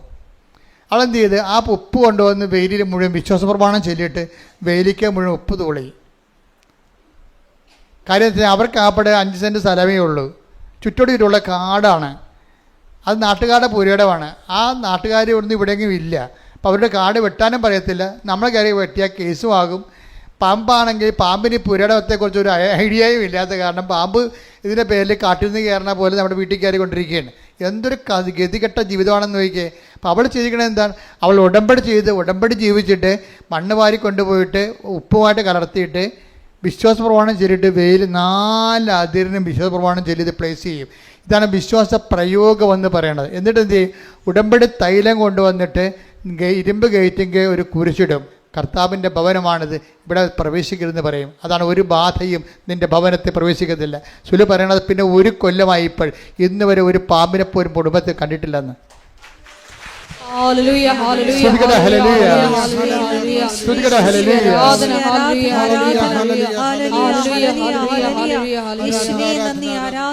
പരിശുദ്ധ പരമദിവ്യകാരുണ്യത്തിന് ആരാധനയും സ്തുതിയും പുകഴ്ചയും. അതായത് ഒരു വ്യക്തി വിശ്വാസത്തെ വളർന്നു കഴിയുമ്പോൾ ഇത്രയും നാൾ കൈകാര്യം ചെയ്യാൻ പാടില്ല വിഷയമൊക്കെ വെറുതെ പുഷ്പം പോലെ കൈകാര്യം ചെയ്യണം. അത് കാര്യം എന്താണ്? ഇവളിപ്പോൾ അതോറിറ്റിയായി, ഉടമ്പടിയുടെ ഒരു ഉടമസ്ഥതയായി. നമ്മൾ ഉണക്ക ഉടമ്പടിയെക്കുറിച്ചും അതുപോലെ തന്നെ ഫ്രഷ് ഉടമ്പടിയെക്കുറിച്ചൊക്കെ പറയുമ്പോഴും ഉടമ്പടിയുടെ ഒരു ഉടമസ്ഥൻ, ഉടമ്പടിയുടെ ഒരു ഉടമസ്ഥ എന്ന് പറയുന്നത് ഒരു സ്റ്റാറ്റസ് ആണ്. ശരിക്കും പറഞ്ഞാൽ ഒരു പദവിയാണ്. എന്താണ് നിൻ്റെ പദവി എന്ന് ചോദിച്ചാൽ ദൈവതിരുസേനയിൽ പറയണം, ഞാൻ ഉടമ്പടിയുടെ ഉടമസ്ഥയാണെന്ന് പറയണം. എന്താ കാര്യം? ഉടമ്പടിയിലൂടെയാണ് ഞാൻ ജീവിക്കണത്. എൻ്റെ ജീവിതത്തെ ഞാൻ സ്നേഹിക്കുന്നതിന് വേണ്ടി ദൈവം തന്നിട്ടുള്ള തെറ്റാത്ത ദൈവികമായ സ്വർഗീയ പദ്ധതിയാണ് ഉടമ്പടി. അതനുസരിച്ചാണ് ഞാൻ എൻ്റെ ജീവിതം ക്രമീകരിക്കുന്നത്. എൻ്റെ നിലപാടുകൾ, എൻ്റെ സ്വഭാവങ്ങൾ, എൻ്റെ പെരുമാറ്റങ്ങൾ എല്ലാം ഉടമ്പടി പ്രകാരമാണ്. അങ്ങനെ ഉടമ്പടി പ്രകാരമായിട്ട് തന്നെയാണ് നീ ജീവിക്കണമെന്നുണ്ടെങ്കിൽ നീ ആരായി മാറും? ഉടമ്പടിയുടെ ഉടമസ്ഥൻ അല്ലെങ്കിൽ ഉടമസ്ഥ. പ്രാർത്ഥിക. കർത്താവായ ദൈവമേ, ഉടമ്പടി എടുക്കുന്ന ഞങ്ങള് ഉടമ്പടി ജീവിതത്തിന്റെ ഉടമസ്ഥരാകാൻ അഭിഷേകം ചെയ്യണമേ. ശ്രദ്ധിക്കട്ടെ.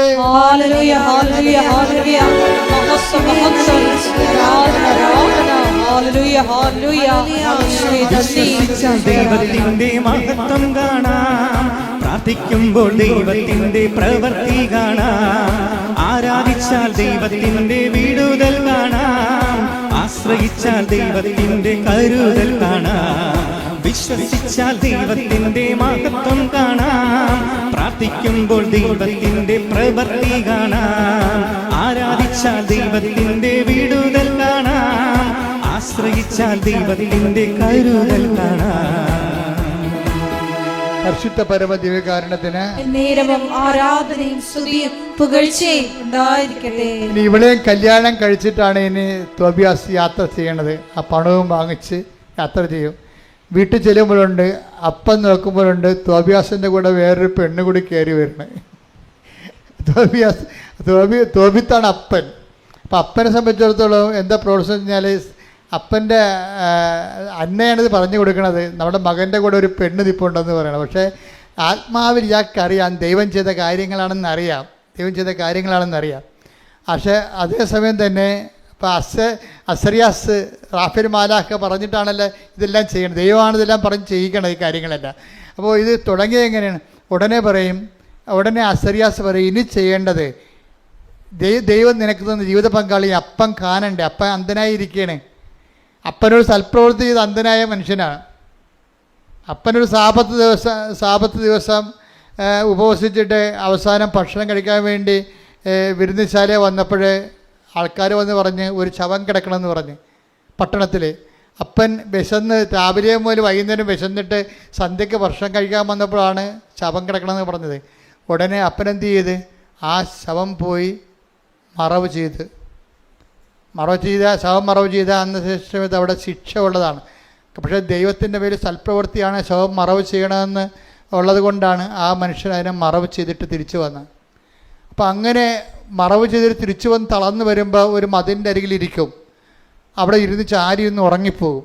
അപ്പം മതിരെ വന്നിരുന്ന കുഞ്ഞാറ്റക്കിളികൾ കാട്ടിച്ചിട്ട് ഇയാൾ കണ്ണീ വീഴും, കണ്ണ് കാഴ്ച പോകും. അപ്പോൾ സൽപ്രവൃത്തി ചെയ്തിട്ട് പണി മേടിച്ച ആളാണ് ഇയാൾ. നിങ്ങൾ ഓർക്കണം, ദൈവത്തിൻ്റെ പൈതലാണ്, ദൈവത്തിൻ്റെ നീതിമാനാണെങ്കിൽ സംഭവിക്കണതെല്ലാം ദൈവത്തിന് നിശ്ചയപ്രകാരം ദൈവത്തിൻ്റെ ഉപരി മഹത്വത്തിനായിരിക്കും. ഇപ്പോഴും അന്ധനായ അപ്പൻ്റെ അടുത്ത് മകൻ കല്യാണം കഴിച്ചുകൊണ്ട് ജീവിത പങ്കാളിയുമായിട്ട് വരുമ്പോൾ അപ്പോഴും അസ്ത്രീയാസമുണ്ട്, വിട്ടുമാറാതെ. നിൻ്റെ ജീവിതത്തിൽ മത്സ്യങ്ങൾ വന്നാലും, നിൻ്റെ ജീവിതത്തിൽ കുഞ്ഞാത്തക്കരുകൾ നിൻ്റെ കണ്ണ് കളഞ്ഞാലും നിന്നെ വിട്ടുമാറാത്ത ദൈവത്തിൻ്റെ ദൂതൻ, ദൈവത്തെ വിശ്വസിക്കുന്ന ഓരോരുത്തർക്കും ഞാൻ എൻ്റെ ദൂതനെ നിനക്കൊന്നും ഭയക്കുമെന്നുള്ള ഉടമ്പടിയുടെ പ്രഖ്യാപിതമായ വാഗ്ദാനമാണ്. ദൈവപൈതലെ, നീ കാണാത്തൊരു ദൂതൻ നിൻ്റെ കൂടെ ഉണ്ടെന്നുള്ള ബോധ്യം നിന്നെ നയിക്കണം. ശ്രുതികട്ടെ. ഹല്ലേലൂയ, ഹല്ലേലൂയ, ഹല്ലേലൂയ, ഹല്ലേലൂയ, ഹല്ലേലൂയ.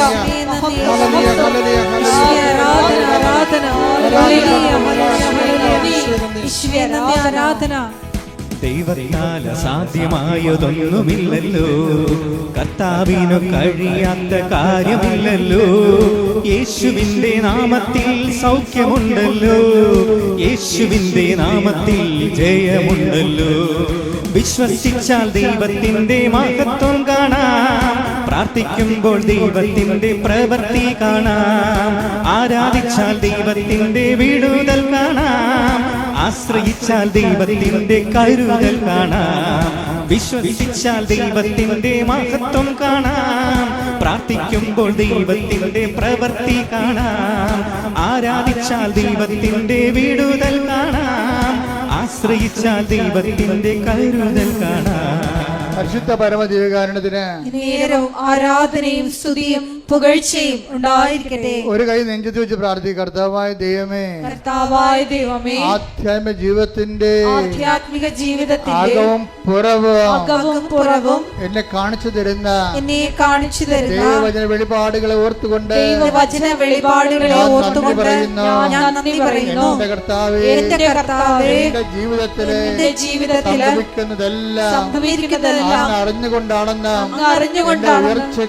എന്റെ ഉയർച്ചയ്ക്കായി ക്രമീകരിക്കുവാൻ അങ്ങേക്ക് പദ്ധതിയുണ്ടെന്ന് അറിഞ്ഞുകൊണ്ട് കർക്കശമായ വിശ്വാസ ജീവിതത്തിൽ നയിക്കുവാൻ എന്നെ സഹായിക്കണമേ. വിശ്വസിച്ചാൽ ദൈവത്തിന്റെ മഹത്വം കാണാം. പ്രാർത്ഥിക്കുമ്പോൾ ദൈവത്തിന്റെ പ്രവൃത്തി കാണാം. ആരാധിച്ചാൽ ദൈവത്തിന്റെ വിടുതൽ കാണാം. ആശ്രയിച്ചാൽ ദൈവത്തിന്റെ കരുതൽ കാണാം. വിശ്വസിച്ചാൽ ദൈവത്തിന്റെ മഹത്വം കാണാം. പ്രാർത്ഥിക്കുമ്പോൾ ദൈവത്തിന്റെ പ്രവൃത്തി കാണാം. ആരാധിച്ചാൽ ദൈവത്തിന്റെ വിടുതൽ കാണാം. ആശ്രയിച്ചാൽ ദൈവത്തിന്റെ കരുതൽ കാണാം. പരിശുദ്ധ പരമദിവ്യകാരുണ്യത്തിന് നേരവും ആരാധനയും സ്തുതിയും പുകഴ്ചയും ഉണ്ടായിരിക്കട്ടെ. ഇപ്പോഴും അവിടെ കയ്യിൽ ആ ദ്വൈവ്യാസന്റെ കയ്യിൽ ആ കയ്പ ഇരിപ്പുണ്ട്. കട്ടൻ കയ്പയും. കയ്പ എന്ന് പറയുന്നത് എന്താണ്? കട്ടില്ലേ, കട്ടിനാണ് നമ്മൾ കട്ടെന്ന് പറയത്തില്ല, അതിനാണ് കയ്പ എന്ന് ബൈബിൾ എഴുതി വെച്ചിരിക്കുന്നത്. അപ്പോൾ ഈ മീനിൻ്റെ എന്താ എടുത്തുകൊണ്ട് പോകുന്നത്? അവർ ആ കരളും കയ്പ എടുത്തുകൊണ്ട് പോകുന്നത്, ചങ്ക എടുത്തുകൊണ്ട് പോകുന്നത്. അപ്പോൾ ഇപ്പം എന്നാ പറഞ്ഞത്? ഇപ്പം അസറിയാസത്തിൽ കൊണ്ടുകൂടാ, ഓരോ സമയത്തും ദൂതൻ കൂടെ ഉണ്ടാവും. ഇവർ ദൂതൻ എന്താ വിട്ടു പോകാത്തത്? ഇവരുടെ ജീവിതത്തിൻ്റെ നിലപാട് കൊണ്ടാണ് ദൂതൻ വിട്ടു പോകാത്തത്. ദൂതൻ ഇപ്പോഴും ഉണ്ട്. ആ യാത്ര പൂർത്തിയാക്കുകയാണ്. ശുഭമാക്കുക എന്നുള്ള ഈ ദിവസങ്ങളൊക്കെ കർത്താവ് പറയുന്ന വാക്കുകളല്ലേ. ഇവിടെ യാത്ര ശുഭം കണ്ട, അതായത് ഇപ്പോഴു് അസറിയാസ് പറയും, ഇനി നീ അപ്പൻ അന്ധനായ അപ്പൻ്റെ കണ്ണിലേക്ക് ആ കയ്പ പിഴിഞ്ഞൊഴിക്കാൻ പറയും. 11:7-8 റഫായേൽ പറഞ്ഞു, തോബിയാസ് നിന്റെ പിതാവിന് കാഴ്ച ലഭിക്കുമെന്ന് എനിക്കറിയാം. കയ്പ അവന്റെ കണ്ണുകളിൽ പുരട്ടണം. ചൊറിച്ചിൽ അനുഭവപ്പെടുമ്പോൾ അവൻ കണ്ണു തിരുമും. അപ്പോൾ വെളുത്ത പാടകൾ പൊഴിഞ്ഞു വീഴുകയും അവൻ നിന്നെ കാണുകയും ചെയ്യും. അതായത് തോബിയാസിന്റെ അപ്പനാണ് തോബിത്ത്. അന്ധനായിരുന്നു. ആ കുരുവെന്ന് കാട്ടിച്ച് കണ്ണുപോയതാണ്. ആ കണ്ണ് തിരികെ എടുക്കാൻ വേണ്ടിയാണ് മീനിനെ കൊണ്ടുവന്നിരിക്കുന്നത്. കണ്ടില്ലേ? ആദ്യം പക്ഷെ മീൻ വിഴുങ്ങാൻ വന്ന പോലെയാണ് നമുക്ക് തോന്നിയത്. പക്ഷെ വിഴുങ്ങാൻ വന്നതുകൊണ്ട് നമ്മൾ അറ്റാക്ക് ചെയ്ത് അതിനെ പിടിച്ചെടുക്കാൻ വേണ്ടി ദൈവത്തിൻ്റെ പദ്ധതിയാണ്. അതായത് ഇവർ ഉടമ്പടി, അപ്പനും മകനും ഉടമ്പടി ജീവിക്കുന്നവരാണ്. അപ്പനും മകനും ഉടമ്പടി കർക്കശമായിട്ട് തെറ്റാത്ത രീതിയിൽ ഉടമ്പടി ജീവിക്കുന്നവരാണ്. അതുകൊണ്ട് അവരുടെ ജീവിതത്തിൽ സംഭവിക്കുന്ന ഓരോ വിഷയങ്ങൾക്കും ദൈവത്തിൻ്റെ നിശ്ചയങ്ങളുണ്ട്, ദൈവത്തിൻ്റെ നിയോഗങ്ങളുണ്ട്. അതെല്ലാം അവസാനം ശുഭമായി. ഇപ്പം നമ്മളെ ഈ എഫേസ്യൻസ് വായിക്കത്തില്ലേ? എന്താണ് 3:20 വായിച്ചേ? നമ്മിൽ പ്രവർത്തിക്കുന്ന ശക്തിയാൽ. ഒന്ന് പറഞ്ഞേ. നമ്മിൽ പ്രവർത്തിക്കുന്ന ശക്തിയാൽ നാം ചോദിക്കുന്നതിലും ആഗ്രഹിക്കുന്നതിലും വളരെ കൂടുതൽ ചെയ്തു തരാൻ കഴിയുന്ന അവിടുത്തേക്ക് സഭയിലും യേശുക്രിസ്തുവിലും തലമുറകളോളം എന്നേക്കും മഹത്വം ഉണ്ടാകട്ടെ. ആമേൻ. പക്ഷെ പോയതെന്തിനാണ്? കടം മേടിക്കാൻ തിരിച്ചു, ആ വെള്ളി ഏൽപ്പിച്ച് തിരിച്ചു വാങ്ങിക്കാൻ പോയതാണ്. എന്തെല്ലാം കിട്ടിയെന്ന് നോക്കിയാൽ എൻ്റെ ഇടയ്ക്ക് എന്തെല്ലാമാണ് കിട്ടിയിരിക്കുന്നത് നോക്കിയേ. അതായത് തോബിയാസിന് ജീവിത പങ്കാളിയെ കിട്ടി, അതേസമയം തന്നെ അപ്പൻ്റെ കണ്ണ് തെളിഞ്ഞു. ഇതെല്ലാം ഇടയ്ക്ക് സംഭവിക്കുന്ന വിഷയങ്ങളിലൂടെയാണ്. അതുകൊണ്ട് തന്നെയാണ് ഉടമ്പടിയുടെ കാർക്കശ്യങ്ങളിൽ ഒത്തുതീർപ്പില്ലാതെ നിങ്ങൾ എന്ത് ഉടമ്പടി ചെയ്യുമ്പോഴും അത് എപ്പോഴും ശ്രദ്ധിക്കേണ്ട കാര്യമാണ്. എന്താണ്? കർത്താവ് ചോദിക്കുന്ന ഒരേ ഒരു ചോദ്യമുണ്ട്. എന്താണ്? ഇവരെക്കാൾ അധികമായി എന്തിനാണ് നിങ്ങൾ ഉടമ്പടി എടുത്തിരിക്കണം ചോദിച്ചു കഴിഞ്ഞാൽ ഒറ്റ ഉത്തരവേ ഉള്ളൂ. Take the bed of God. ശ്രുതികട്ടെ ഹല്ലേലൂയ. യേശുവേ നന്ദി, യേശുവേ യോഹന്നാൻ 21:15. യോഹന്നാൻ 21:15. അവരുടെ പ്രാതൽ കഴിഞ്ഞപ്പോൾ അവരുടെ പ്രാതൽ കഴിഞ്ഞപ്പോൾ യേശു ശിമയോൻ പത്രോസിനോട് ചോദിച്ചു, ശിമയോൻ പത്രോസിനോട് ചോദിച്ചു, യോഹന്നാന്റെ പുത്രനായ ശിമയോനെ, നീ ഇവരെക്കാൾ അധികമായി എന്നെ സ്നേഹിക്കുന്നുവോ? അപ്പൊ ഇവരെക്കാൾ അധികം എന്ന് പറയുമ്പോൾ വ്യക്തികൾ അവിടെ കാണുന്നത്. അതിൻ്റെ തന്നെ വേറെ ഒരു വശമാണ് ഇതിനേക്കാൾ അധികമായി. ഇവരെക്കാൾ അധികം എന്ന് പറയുന്ന പോലെ തന്നെയാണ് പ്രധാനപ്പെട്ട കാര്യം എന്താണ്? ഇതിനേക്കാൾ അധികമായി. ഇവരെന്ന് പറയുമ്പോൾ പേഴ്സണാണ് അവിടെ വരുന്നത്. നമ്മുടെ ജീവിതാനുഭവം നമ്മൾ സ്കാൻ ചെയ്യുമ്പോൾ നമുക്ക് മനസ്സിലാക്കുന്നത് നമ്മുടെ ജീവിതത്തിൽ പ്രശ്നമുണ്ടാക്കുന്നത് വ്യക്തികൾ മാത്രമല്ല. ഇപ്പം നിങ്ങൾക്കൊരു രോഗമുണ്ട്, അതിൽ നിങ്ങളത് ഡെസ്പാണ് ശരിക്കും. ഇപ്പോൾ കർത്താവ് നിങ്ങളോട് ചോദിക്കും, നിങ്ങൾ ഉടമ്പടിയിൽ വെച്ചിരിക്കുന്ന വിഷയം അതല്ലേ? അതിനേക്കാൾ അധികമായി നീ ക്രിസ്തുവിനെ സ്നേഹിക്കുന്നുണ്ടോ? അതാണ് ചോദ്യം. മനസ്സിലായില്ലേ? ഇപ്പം നീ ഒരു ചിട്ടി വീഴാൻ വേണ്ടി ഉടമ്പടി ഇട്ട്, ചില ആൾക്കാർ ചിട്ടി വീഴുന്നുണ്ട്, നല്ല കാര്യം. അത് നിങ്ങൾ പറയണ പോലെ ഒന്നുമല്ല, അത് ശരിക്കും കറക്റ്റായിട്ട് ഇപ്പോൾ ഒത്തിരി സാക്ഷ്യം റെക്കോർഡ് ചെയ്യുന്നുണ്ട്. അപ്പോൾ അത് ദൈവികമായ ഇടപെടലുണ്ടെന്ന് നമുക്ക് മനസ്സിലാക്കാം. കാര്യം ഒരു മനുഷ്യൻ്റെ കണ്ണുനീര് അതുകൊണ്ടാണ് തുടക്കണമെങ്കിൽ ദൈവം കൈ നീളുമെന്ന് പറഞ്ഞ ഉറപ്പാണ്. പക്ഷേ ഒരു കാര്യമുണ്ട്, അത് നടന്നില്ല എന്നുണ്ടെങ്കിൽ അതിൻ്റെ അർത്ഥം നീ പിന്നെ ഉടമ്പടി പ്രാർത്ഥനയ്ക്ക് മങ്ങൽ വരുത്തിയാൽ അതിൻ്റെ അർത്ഥം എന്താണ്? അതിൻ്റെ കൗണ്ട് ചെയ്യണത് എങ്ങനെയാണ്? നീ ദൈവത്തെക്കാൾ അധികമായിട്ട് ചിട്ടിയെ സ്നേഹിക്കുന്നുണ്ടെന്ന പ്രശ്നം. ഇതിങ്ങനെ കുറേ പെണ്ണുങ്ങൾക്ക് പണിമേടിക്കണം ഇങ്ങനെയാണ്. എന്ന് വെച്ചാൽ അവരൊരു കാര്യം ചെയ്യും, അവർ ചിലപ്പോൾ നിങ്ങളോർക്കും ഈ പ്രാവശ്യം റിസൾട്ട് വരുമ്പോൾ ഈ പ്രാവശ്യം എല്ലാം മുഴുവൻ ഞാൻ ജയിക്കും. പക്ഷെ അവർ ഉടനെ തോറ്റുപോകും. തോറ്റു പോകുമ്പോൾ ഉടനെ പിന്നെ അവർ ഉടമ്പടി ചെയ്യത്തില്ല, പ്രാർത്ഥിക്കത്തില്ല. അതിൻ്റെ അർത്ഥം എന്താണ്? നിങ്ങൾ ഉടമ്പടിയേക്കാൾ ദൈവത്തെക്കാൾ അധികമായി IELTS-നെ നിങ്ങളുടെ പ്രൊഫഷനെ സ്നേഹിക്കുന്നു. ദൈവത്തിന് പിടികൊടുത്തില്ലേ? ദൈവത്തിന് നിങ്ങൾക്ക് മനസ്സിലായില്ലേ? അച്ഛൻ പറഞ്ഞ മനസ്സിലായോ? അതായത് നിങ്ങൾ ഒരു വിഷയം, ഇപ്പോൾ നിങ്ങളൊരു വസ്തു വിൽക്കാൻ വേണ്ടി നിങ്ങൾ ഉടമ്പടി എടുത്തിരിക്കണം എന്ന് വിചാരിച്ചോ? വസ്തു വിൽക്കണം, അത് ജപ്തിയായി പോകണമെങ്കിൽ നിങ്ങൾക്ക് വിൽക്കണം, ഉടമ്പടി എടുത്തിരിക്കണം. പക്ഷേ ദൈവത്തിന് വേറെ പദ്ധതി ഉണ്ട്. ഇപ്പോൾ സെലു തന്നെ എൻ്റെ അടുത്ത് വന്നപ്പോൾ എന്നോട് ചോദിച്ചു, അച്ഛാ 6 പ്രാവശ്യം ഞാൻ തോറ്റു, ഞാൻ യൂറോപ്പിൽ പോകുക, ഞാൻ ജയിക്കുമോ എന്ന് ചോദിച്ചപ്പോൾ, അപ്പം ഞാൻ അവിടെ എന്താ പറഞ്ഞത്? നീ ജയിക്കുക ഇല്ലെന്ന് എനിക്കറിയത്തില്ല, പക്ഷേ നീ യൂറോപ്പിൽ പോകുമെന്ന് പറഞ്ഞു. അതെന്താണ്? കർത്താവ് എന്നോട് പറഞ്ഞതാണത്. ഇവളുടെ പ്രമാണം കൊണ്ട് ഈ വിസയുടെ കോപ്പി അല്ലെങ്കിൽ ഇവിടെ തന്ന പേപ്പർ കൊണ്ടുപോയി കർത്താവിനടുത്ത് വെച്ചപ്പോൾ ഞാൻ പറഞ്ഞു, എനിക്ക് തന്ന നോട്ടാണ്, എൻ്റെ ഉള്ളിൽ തന്ന നോട്ടാണ്. ഞാൻ പറഞ്ഞ് നീ ജയിക്കോ ഇല്ലെന്ന് എനിക്കറിയത്തില്ല, പക്ഷേ നീ പോകുമെന്ന് കർത്താവ് പറയുന്നുണ്ടെന്ന് പറഞ്ഞു. അപ്പോൾ എന്നാ പറ്റിയിരിക്കണത്? എന്നാ പറ്റിയ? അവളെ തിരിച്ച് അവളുടെ ഏജൻസി തന്നെ, ഏജൻസിക്ക് അവർ 4 ലക്ഷം രൂപ കൊടുത്തായിരുന്നു നേരത്തെ. എന്നിട്ടാണ് ഇവൾ തോറ്റിരിക്കണത്. ഇപ്പോൾ എന്നാ പറ്റിക്കഴിഞ്ഞാൽ ഇവിടെ അത് ഫോർവേഡായി പോയി. ഇതിൻ്റെ ഓണർ അവളെ തിരിച്ച് വിളിക്കും. ഈ അയർലൻഡിൽ നിന്ന് ഓണർ തന്നെ വിളിക്കും, ചോദിക്കും നിങ്ങൾ എത്ര രൂപയാണ് ഏജൻസിക്ക് കൊടുത്തതെന്ന് പറയും. അപ്പോൾ ഓണർ പറയും, അത് ഓണറിനോട് ഇവൾ പറയും അത് പറയാൻ പറ്റത്തില്ല, കോൺഫിഡൻഷ്യലാണ് എന്ന് പറയും. അപ്പോൾ ഓണർ പറയും, നിങ്ങളെ വേണമെങ്കിൽ എനിക്ക് നിങ്ങൾ 5 പൈസ വാങ്ങിക്കാതെ ഇവിടെ കൊണ്ടുവരാൻ പറ്റും. ഇന്ത്യയിൽ നിന്ന് വരുന്ന ആൾക്കാരിൽ നിന്ന് ഒത്തിരി പൈസ വാങ്ങിക്കുന്നുണ്ട് ഞാൻ അറിഞ്ഞിട്ടുണ്ട്. അതുകൊണ്ടാണ് അത്രയും പൈസയുടെ ആവശ്യമില്ല ശരിക്കും പറഞ്ഞാൽ. അപ്പോൾ അതുകൊണ്ട് നിങ്ങൾ സത്യം പറയാൻ പറയും. ഉടനെ അവർ പറയും, ഞാൻ 15 ലക്ഷം ഏജൻസിക്ക് കൊടുത്തു, 5 ലക്ഷം പ്രോസസ്സിങ് ചാർജ് 20 ലക്ഷം എന്ന് പറയും. ഉടനെ ഓണർ പറയും, എൻ്റെ ഫേമിലാണ് നിങ്ങൾ വർക്ക് ചെയ്യണത്, 5 പൈസ അടക്കണ്ട, നിങ്ങൾക്ക് വിസ ഫ്രീ ആയിട്ട് തരാമെന്ന് പറയും. നോക്കിയേ, വിഷയം കണ്ടില്ല? ഒരു IELTS ഇല്ല, പരീക്ഷയില്ല, ഒന്നുമില്ല, പൈസ ഇല്ല. അമ്മ റിക്രൂട്ട് ചെയ്യുമ്പോഴുണ്ടല്ല, ഡയറക്റ്റ് റിക്രൂട്ട്മെൻറ്റാണ്. അതുകൊണ്ടാണ് ഇവളോട് ഞാൻ പറയണത്, നീ പോകുമോ, നീ ജയിക്കുമോ ഇല്ലയോ എന്ന് എനിക്കറിയത്തില്ല, പക്ഷെ നീ യൂറോപ്പിൽ പോയിരിക്കും. അപ്പോൾ അത് സെറ്റായി കഴിഞ്ഞപ്പോൾ അവൾ ചിന്തിച്ച് മാതാവിൻ്റെ അടുത്ത് വന്ന് അവൾ പറഞ്ഞു, അമ്മേ ഞാൻ 5 ലക്ഷം കൊടുത്തല്ലോ, എനിക്ക് വേണ്ടി ചില പ്രോസസ്സിങ്ങിന് വേണ്ടി 2.5 ലക്ഷം ചിലവായി കാണും. അപ്പോൾ 2.5 ലക്ഷത്തിൽ നിന്ന് 1 ലക്ഷം എനിക്ക് തിരിച്ചു തന്നാൽ എനിക്ക് കുറച്ച് പർച്ചേസ് നടത്താൻ പറ്റുമല്ലോ. നമുക്ക് മനസ്സിൽ വരുന്ന കാര്യം വന്നതുപോലെ അങ്ങ് പറയണം.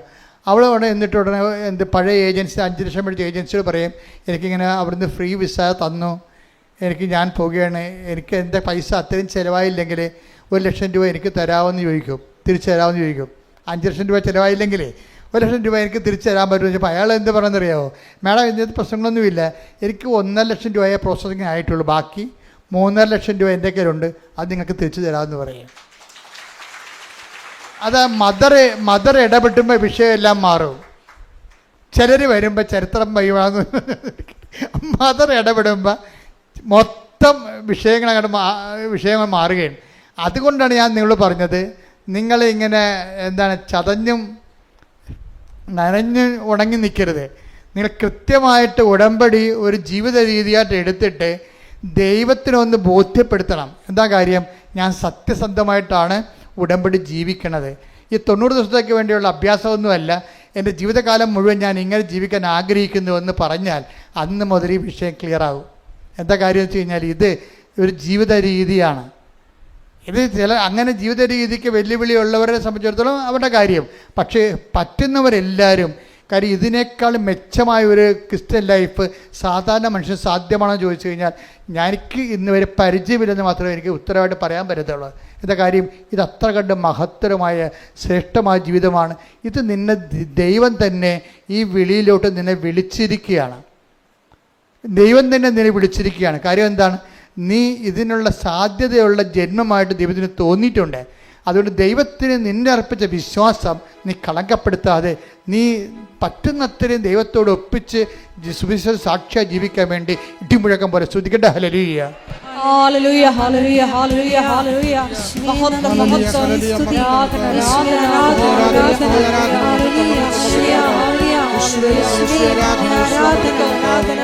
വന്ദനം വരും നാളു വരുന്നു, നിന്ദനത്തിൽ നീ ഇന്നു സന്തോഷിക്കുവിൻ.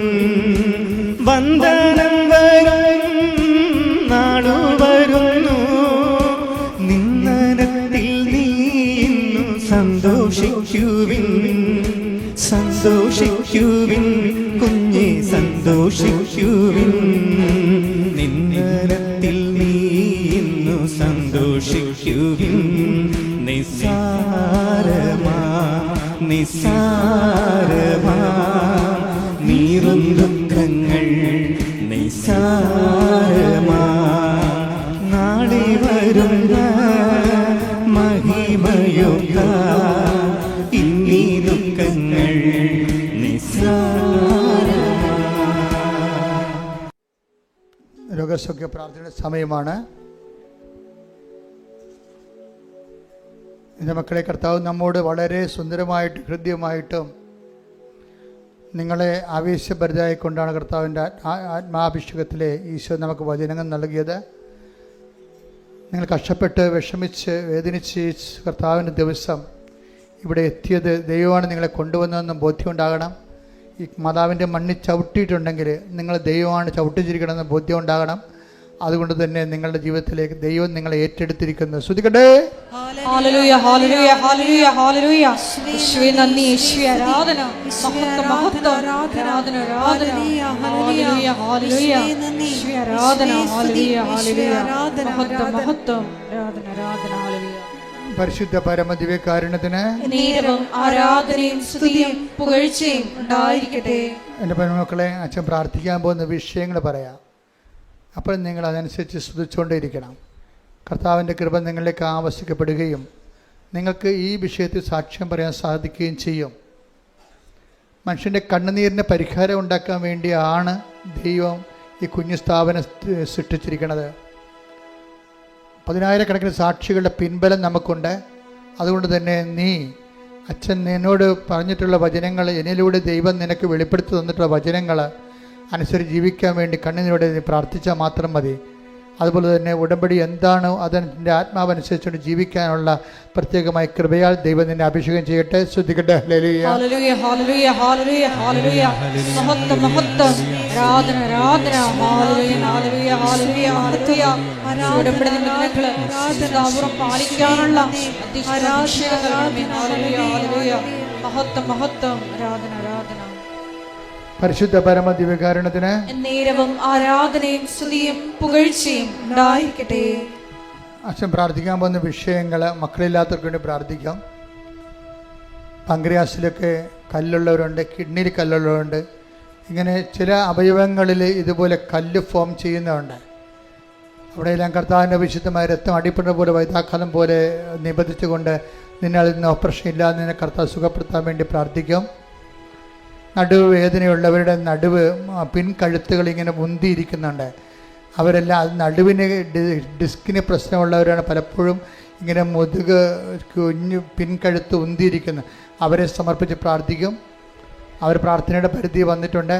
അതുപോലെ തന്നെ മുടി വല്ലാണ്ട് കൊഴിഞ്ഞു പോകുന്നവർ, വല്ലാതെ മുടി കൊഴിഞ്ഞു പോകുന്നവർ, ശരീരം ചൂടാകുന്നവർ, പ്രഷർ വിട്ടുമാറാത്തവർ, ഷുഗർ രോഗികൾ, അതുപോലെ ശരീരങ്ങളെ അസ്ഥികളെല്ലാം ദ്രവിക്കുന്നവർ, അസ്ഥി സന്ധികളിൽ നീര് വെക്കുന്നവർ, അവർക്ക് വേണ്ടി പ്രാർത്ഥിക്കും. അതുപോലെ തന്നെ പ്രഷർ മാറ്റമില്ലാത്ത രീതിയിൽ നിൽക്കുന്നൊരു കിടപ്പ് രോഗികളുണ്ട്, അവർക്ക് വേണ്ടി പ്രാർത്ഥിക്കും.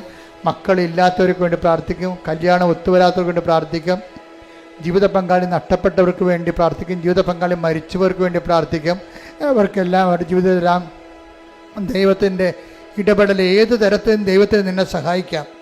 മറ്റു മനുഷ്യർ എന്നെ ശക്തനാക്കുന്നുണ്ട്, എനിക്കെല്ലാം ചെയ്യാൻ കഴിയുമെന്ന് പറഞ്ഞത് നിൻ്റെ സങ്കടം എന്താണോ, നിൻ്റെ വിഷയം എന്താണോ, നിന്നെ ഏത് തരത്തിലും സഹായിക്കാൻ, ഏത് അവസ്ഥയിലും സഹായിക്കാൻ നിൻ്റെ ദൈവത്തിന് മാത്രമേ കഴിയൂ. ക്യാൻസറുകൾക്ക് വേണ്ടി പ്രാർത്ഥിക്കാം. അതുപോലെ തന്നെ ശരീരം മുഴുവൻ വിസർപ്പ രോഗങ്ങൾ, സോറിയാസിസ് രോഗികൾക്ക് വേണ്ടി പ്രാർത്ഥിക്കാം. പിസ്തുല രോഗികൾ, PCOD രോഗികൾ, അതുപോലെ തന്നെ അർസസ് രോഗികൾ, അൾസർ രോഗികൾക്ക് വേണ്ടി പ്രാർത്ഥിക്കാം. എല്ലാ രോഗികൾക്ക് വേണ്ടി പ്രാർത്ഥിക്കുന്ന സമയം അതുപോലെ തന്നെ ജോലി ഇല്ലാത്തവർ, ജോലി അന്വേഷിക്കുന്നവർ, ഓരോരോ പേപ്പറുകൾ, രേഖകൾ അന്വേഷിക്കുന്നവർ, കാത്തിരിക്കുന്നവർ, പരീക്ഷയുടെ റിസൾട്ടുകൾ കാത്തിരിക്കുന്നവർ, വസ്തു വിൽക്കാനുള്ളവർ, വസ്തു വാങ്ങാനുള്ളവർ, വീട് വിൽക്കാനുള്ളവർ, വീട് വെക്കാനുള്ളവർ, വീടിന് സമാധാനം ഇല്ലാത്തവർ, എല്ലാ മേഖല പൈശാചിക ബന്ധങ്ങൾ അഴിഞ്ഞു പോകാൻ വേണ്ടി പ്രാർത്ഥിക്കും. ഇട്ടുമുഴുക്കാൻ പോലെ ശ്രദ്ധിക്കട്ടെ. നിന്റെ ഉന്നതമായ നാമത്തിന് സ്വസ്ഥം ചെയ്യുന്ന കർത്താവേ, നിന്റെ വിശുദ്ധ പൗരോഹിത്യത്തെ മഹത്വപ്പെടുത്തണമേ കർത്താവേ. സഭയിലുള്ള സാന്നിധ്യം പ്രകടമാക്കണമേ കർത്താവേ. 39 വർഷം ഞാൻ അർപ്പിച്ച കൃപാന്റെ യോഗ്യതയാൽ കൃപാസന അൾത്താരെ ജീവനോടെ പ്രത്യക്ഷപ്പെട്ട പരിശുദ്ധ അമ്മയുടെ മാധ്യസ്ഥതയിലെ അടിപ്പിട പോലെ വൈദാഘാതം പോലെ ദൈവികമായ ശക്തി നിങ്ങൾ സ്ഥിരപ്പെടുകട്ടെ എന്ന് പ്രാർത്ഥിക്കുന്ന ഉച്ച മുതൽ ഉള്ളംകാല് വരെ കർത്താവിൻ്റെ രക്തം പടരട്ടെ. ഈശോയുടെ ശ്രദ്ധയുടെ ഈശോ കുഞ്ഞു കമ്പോളങ്ങൾ നടത്തുന്നവര്, കടകൾ നടത്തുന്നവര്, വ്യാപാരങ്ങൾ നടത്തുന്നവര്, വരുമാനമായി നിന്നുപോയവര്, സാമ്പത്തികമായി ഞെരുക്കമുള്ളവര്, കുഞ്ഞുങ്ങളെ ഓർത്ത് വിഷമിക്കുന്നവര്, ലഹരിവർദ്ധന അടിപ്പെട്ടു പോയവര്, ഇങ്ങനെ ഓരോരോ കുടുംബങ്ങളിൽ പിരിഞ്ഞു പോയവര്, പിരിഞ്ഞു പോയ കേസിലായിരിക്കുന്നവര്, പോസ്കോ കേസ് അകപ്പെട്ടു പോയവര്, ഓരോ വിഷയങ്ങൾക്ക് വേണ്ടി പ്രാർത്ഥിക്കുന്ന കർത്താവേ, ഉന്നതമായ നാമത്തില്, സഭയുടെ അധികാരത്തില്, കുരിശിന്റെ അടയാളത്തില്, ദൈവത്തിന്റെ ശക്തിയാൽ രേഖകൾ ഒപ്പിടാനുള്ളവര്, പ്രമാണം നടക്കാനുള്ളവര്, കേസുകൾ പറഞ്ഞു തീർക്കാനുള്ളവര്, കാണാതെ പോയ വ്യക്തികളെ, കാണാതെ പോയ വസ്തുക്കളെ, കാണാതെ പോയ ജീവിതത്തിന്റെ അവസ്ഥകള്, സസ്പെൻഷനിലായിരിക്കുന്നവര്, കേസ് നടക്കുന്നവര്, ജോലി നഷ്ടപ്പെട്ടവര്, ജോലി ഇല്ലാതെ വീട്ടിൽ നിൽക്കുന്നവര്, എന്റെ കർത്താവിന്റെ ഉന്നതമായ നാമത്തില്, സഭയുടെ അധികാരത്തില്, കുരിശിന്റെ അടയാളത്തില്, ദൈവശക്തിയാൽ മാർഗ തടസ്സങ്ങള്, ജീവിതദുരിതങ്ങള്, ജീവിതടസ്സങ്ങള് യേശുക്രിസ്തുവിന്റെ ഉന്നതമായ നാമത്തിൽ മാറിപ്പോകട്ടെ.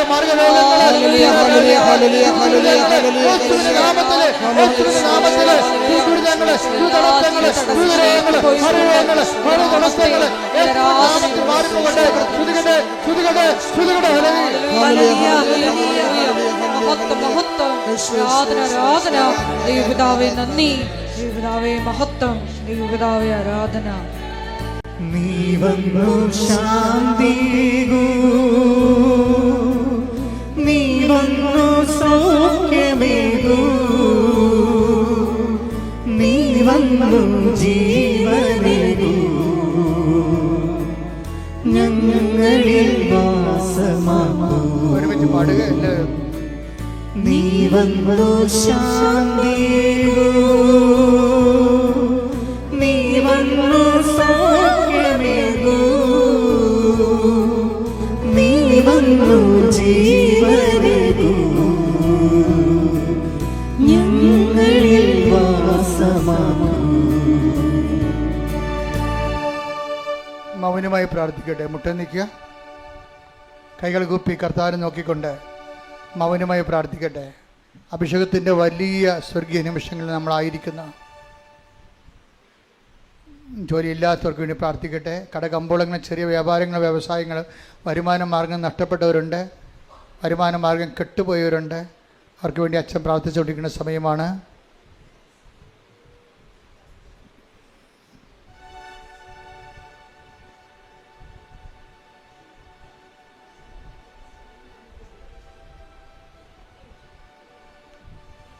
കാതിൽ നിന്ന് കൊടുകൂടെ പഴുപ്പ് ഇടത് കാതിൽ നിന്ന് പതിപ്പ് ചാടുന്നവരെ കാണുന്നുണ്ട്. കർത്താവ് അവരെ സുഖപ്പെടുന്നവരുടെ കർത്താവിന് സന്ദേശമുണ്ട്. ശ്രുതിക്കട്ടെ. ഹല്ലേലൂയ, ഹല്ലേലൂയ, ഹല്ലേലൂയ, ഹല്ലേലൂയ. രോഗസൗഖ്യ സന്ദേശത്തിന് നന്ദി പറയുന്നു. ഹല്ലേലൂയ. ഓപ്പറേഷൻ ചെയ്തതാണ്, ഓപ്പറേഷൻ കഴിഞ്ഞതാണ്, എങ്കിലും അവിടെ പഴുപ്പൊന്നുമില്ല, പക്ഷേ വേദന ഉണ്ട്. അത് വിട്ടുമാറാത്ത രീതിയിൽ വേദന, റീ ഓപ്പറേഷൻ വേണമെന്നുള്ള രീതിയിലേക്കാണ് കാര്യങ്ങൾ പോകുന്നത്. കർത്താവ് വ്യക്തിയെ സ്പർശിക്കുന്നുണ്ട്. ശ്രുതിക്കട്ടെ.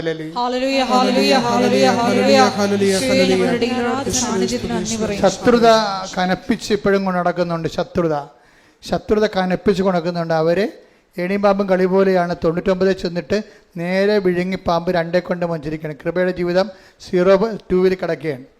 അതുകൊണ്ട് തന്നെ ജീവിതം മാറാതെ ഒരു മാർഗ്ഗവുമില്ല. ക്ഷമയുടെയും ദയയുടെയും നന്മയുടെയും വിശ്വസ്തയുടെയും ആത്മസംയമനത്തിൻ്റെയും സർവ്വപരി സുവിശേഷത്തിൻ്റെ ശക്തമായ വരങ്ങളാൽ അഭിഷേകം ചെയ്യാൻ വേണ്ടി ഇടിമുഴക്കം പോലെ സ്തുതിക്കട്ടെ.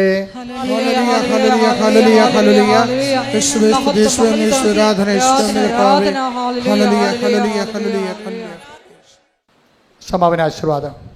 ഒരിക്കൽ കൂടി മരിയൻ ഉടമ്പടിയിൽ സമർപ്പിച്ചിരിക്കുന്ന എല്ലാ വിഷയങ്ങളും ദേവമാതാവിൻ്റെ മധ്യസ്ഥയിൽ ദിവ്യകാരുണ്യ സന്നിധിയിൽ നമുക്ക് സമർപ്പിച്ച് പ്രാർത്ഥിക്കാം. എഫേസ്യൻസ് 3:20 തിരുവചനത്തിലൂടെ നമുക്ക് പ്രാർത്ഥിക്കാം.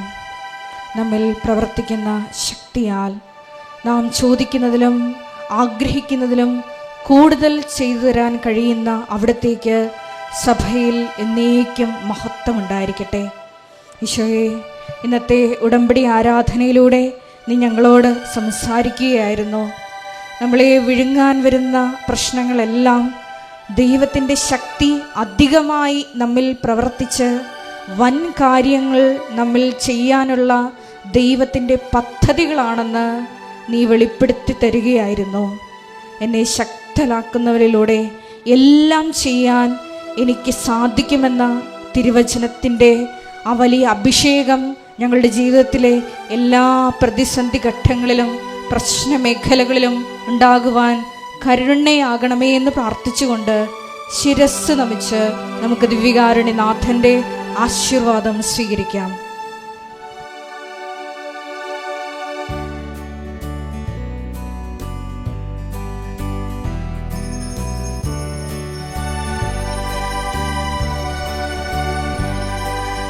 നീ വന്നു ശാന്തിയേകൂ, നീ വന്നു സൗഖ്യമേകൂ, നീ വന്നു ജീവനേകൂ, ഞങ്ങളിൽ നീ വന്നു ശാന്തിയേകൂ, നീ വന്നു സൗഖ്യമേകൂ, നീ വന്നു ജീവനേകൂ,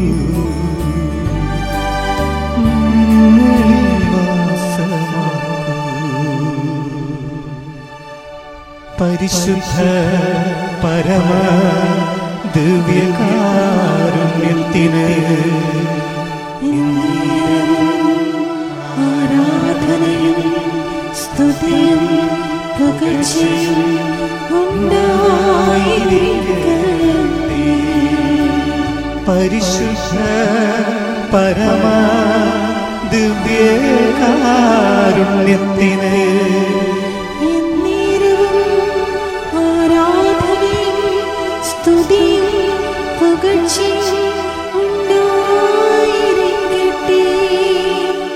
പരിശുദ്ധ പരമദിവ്യകാരുണ്യത്തിന് എന്നേരവും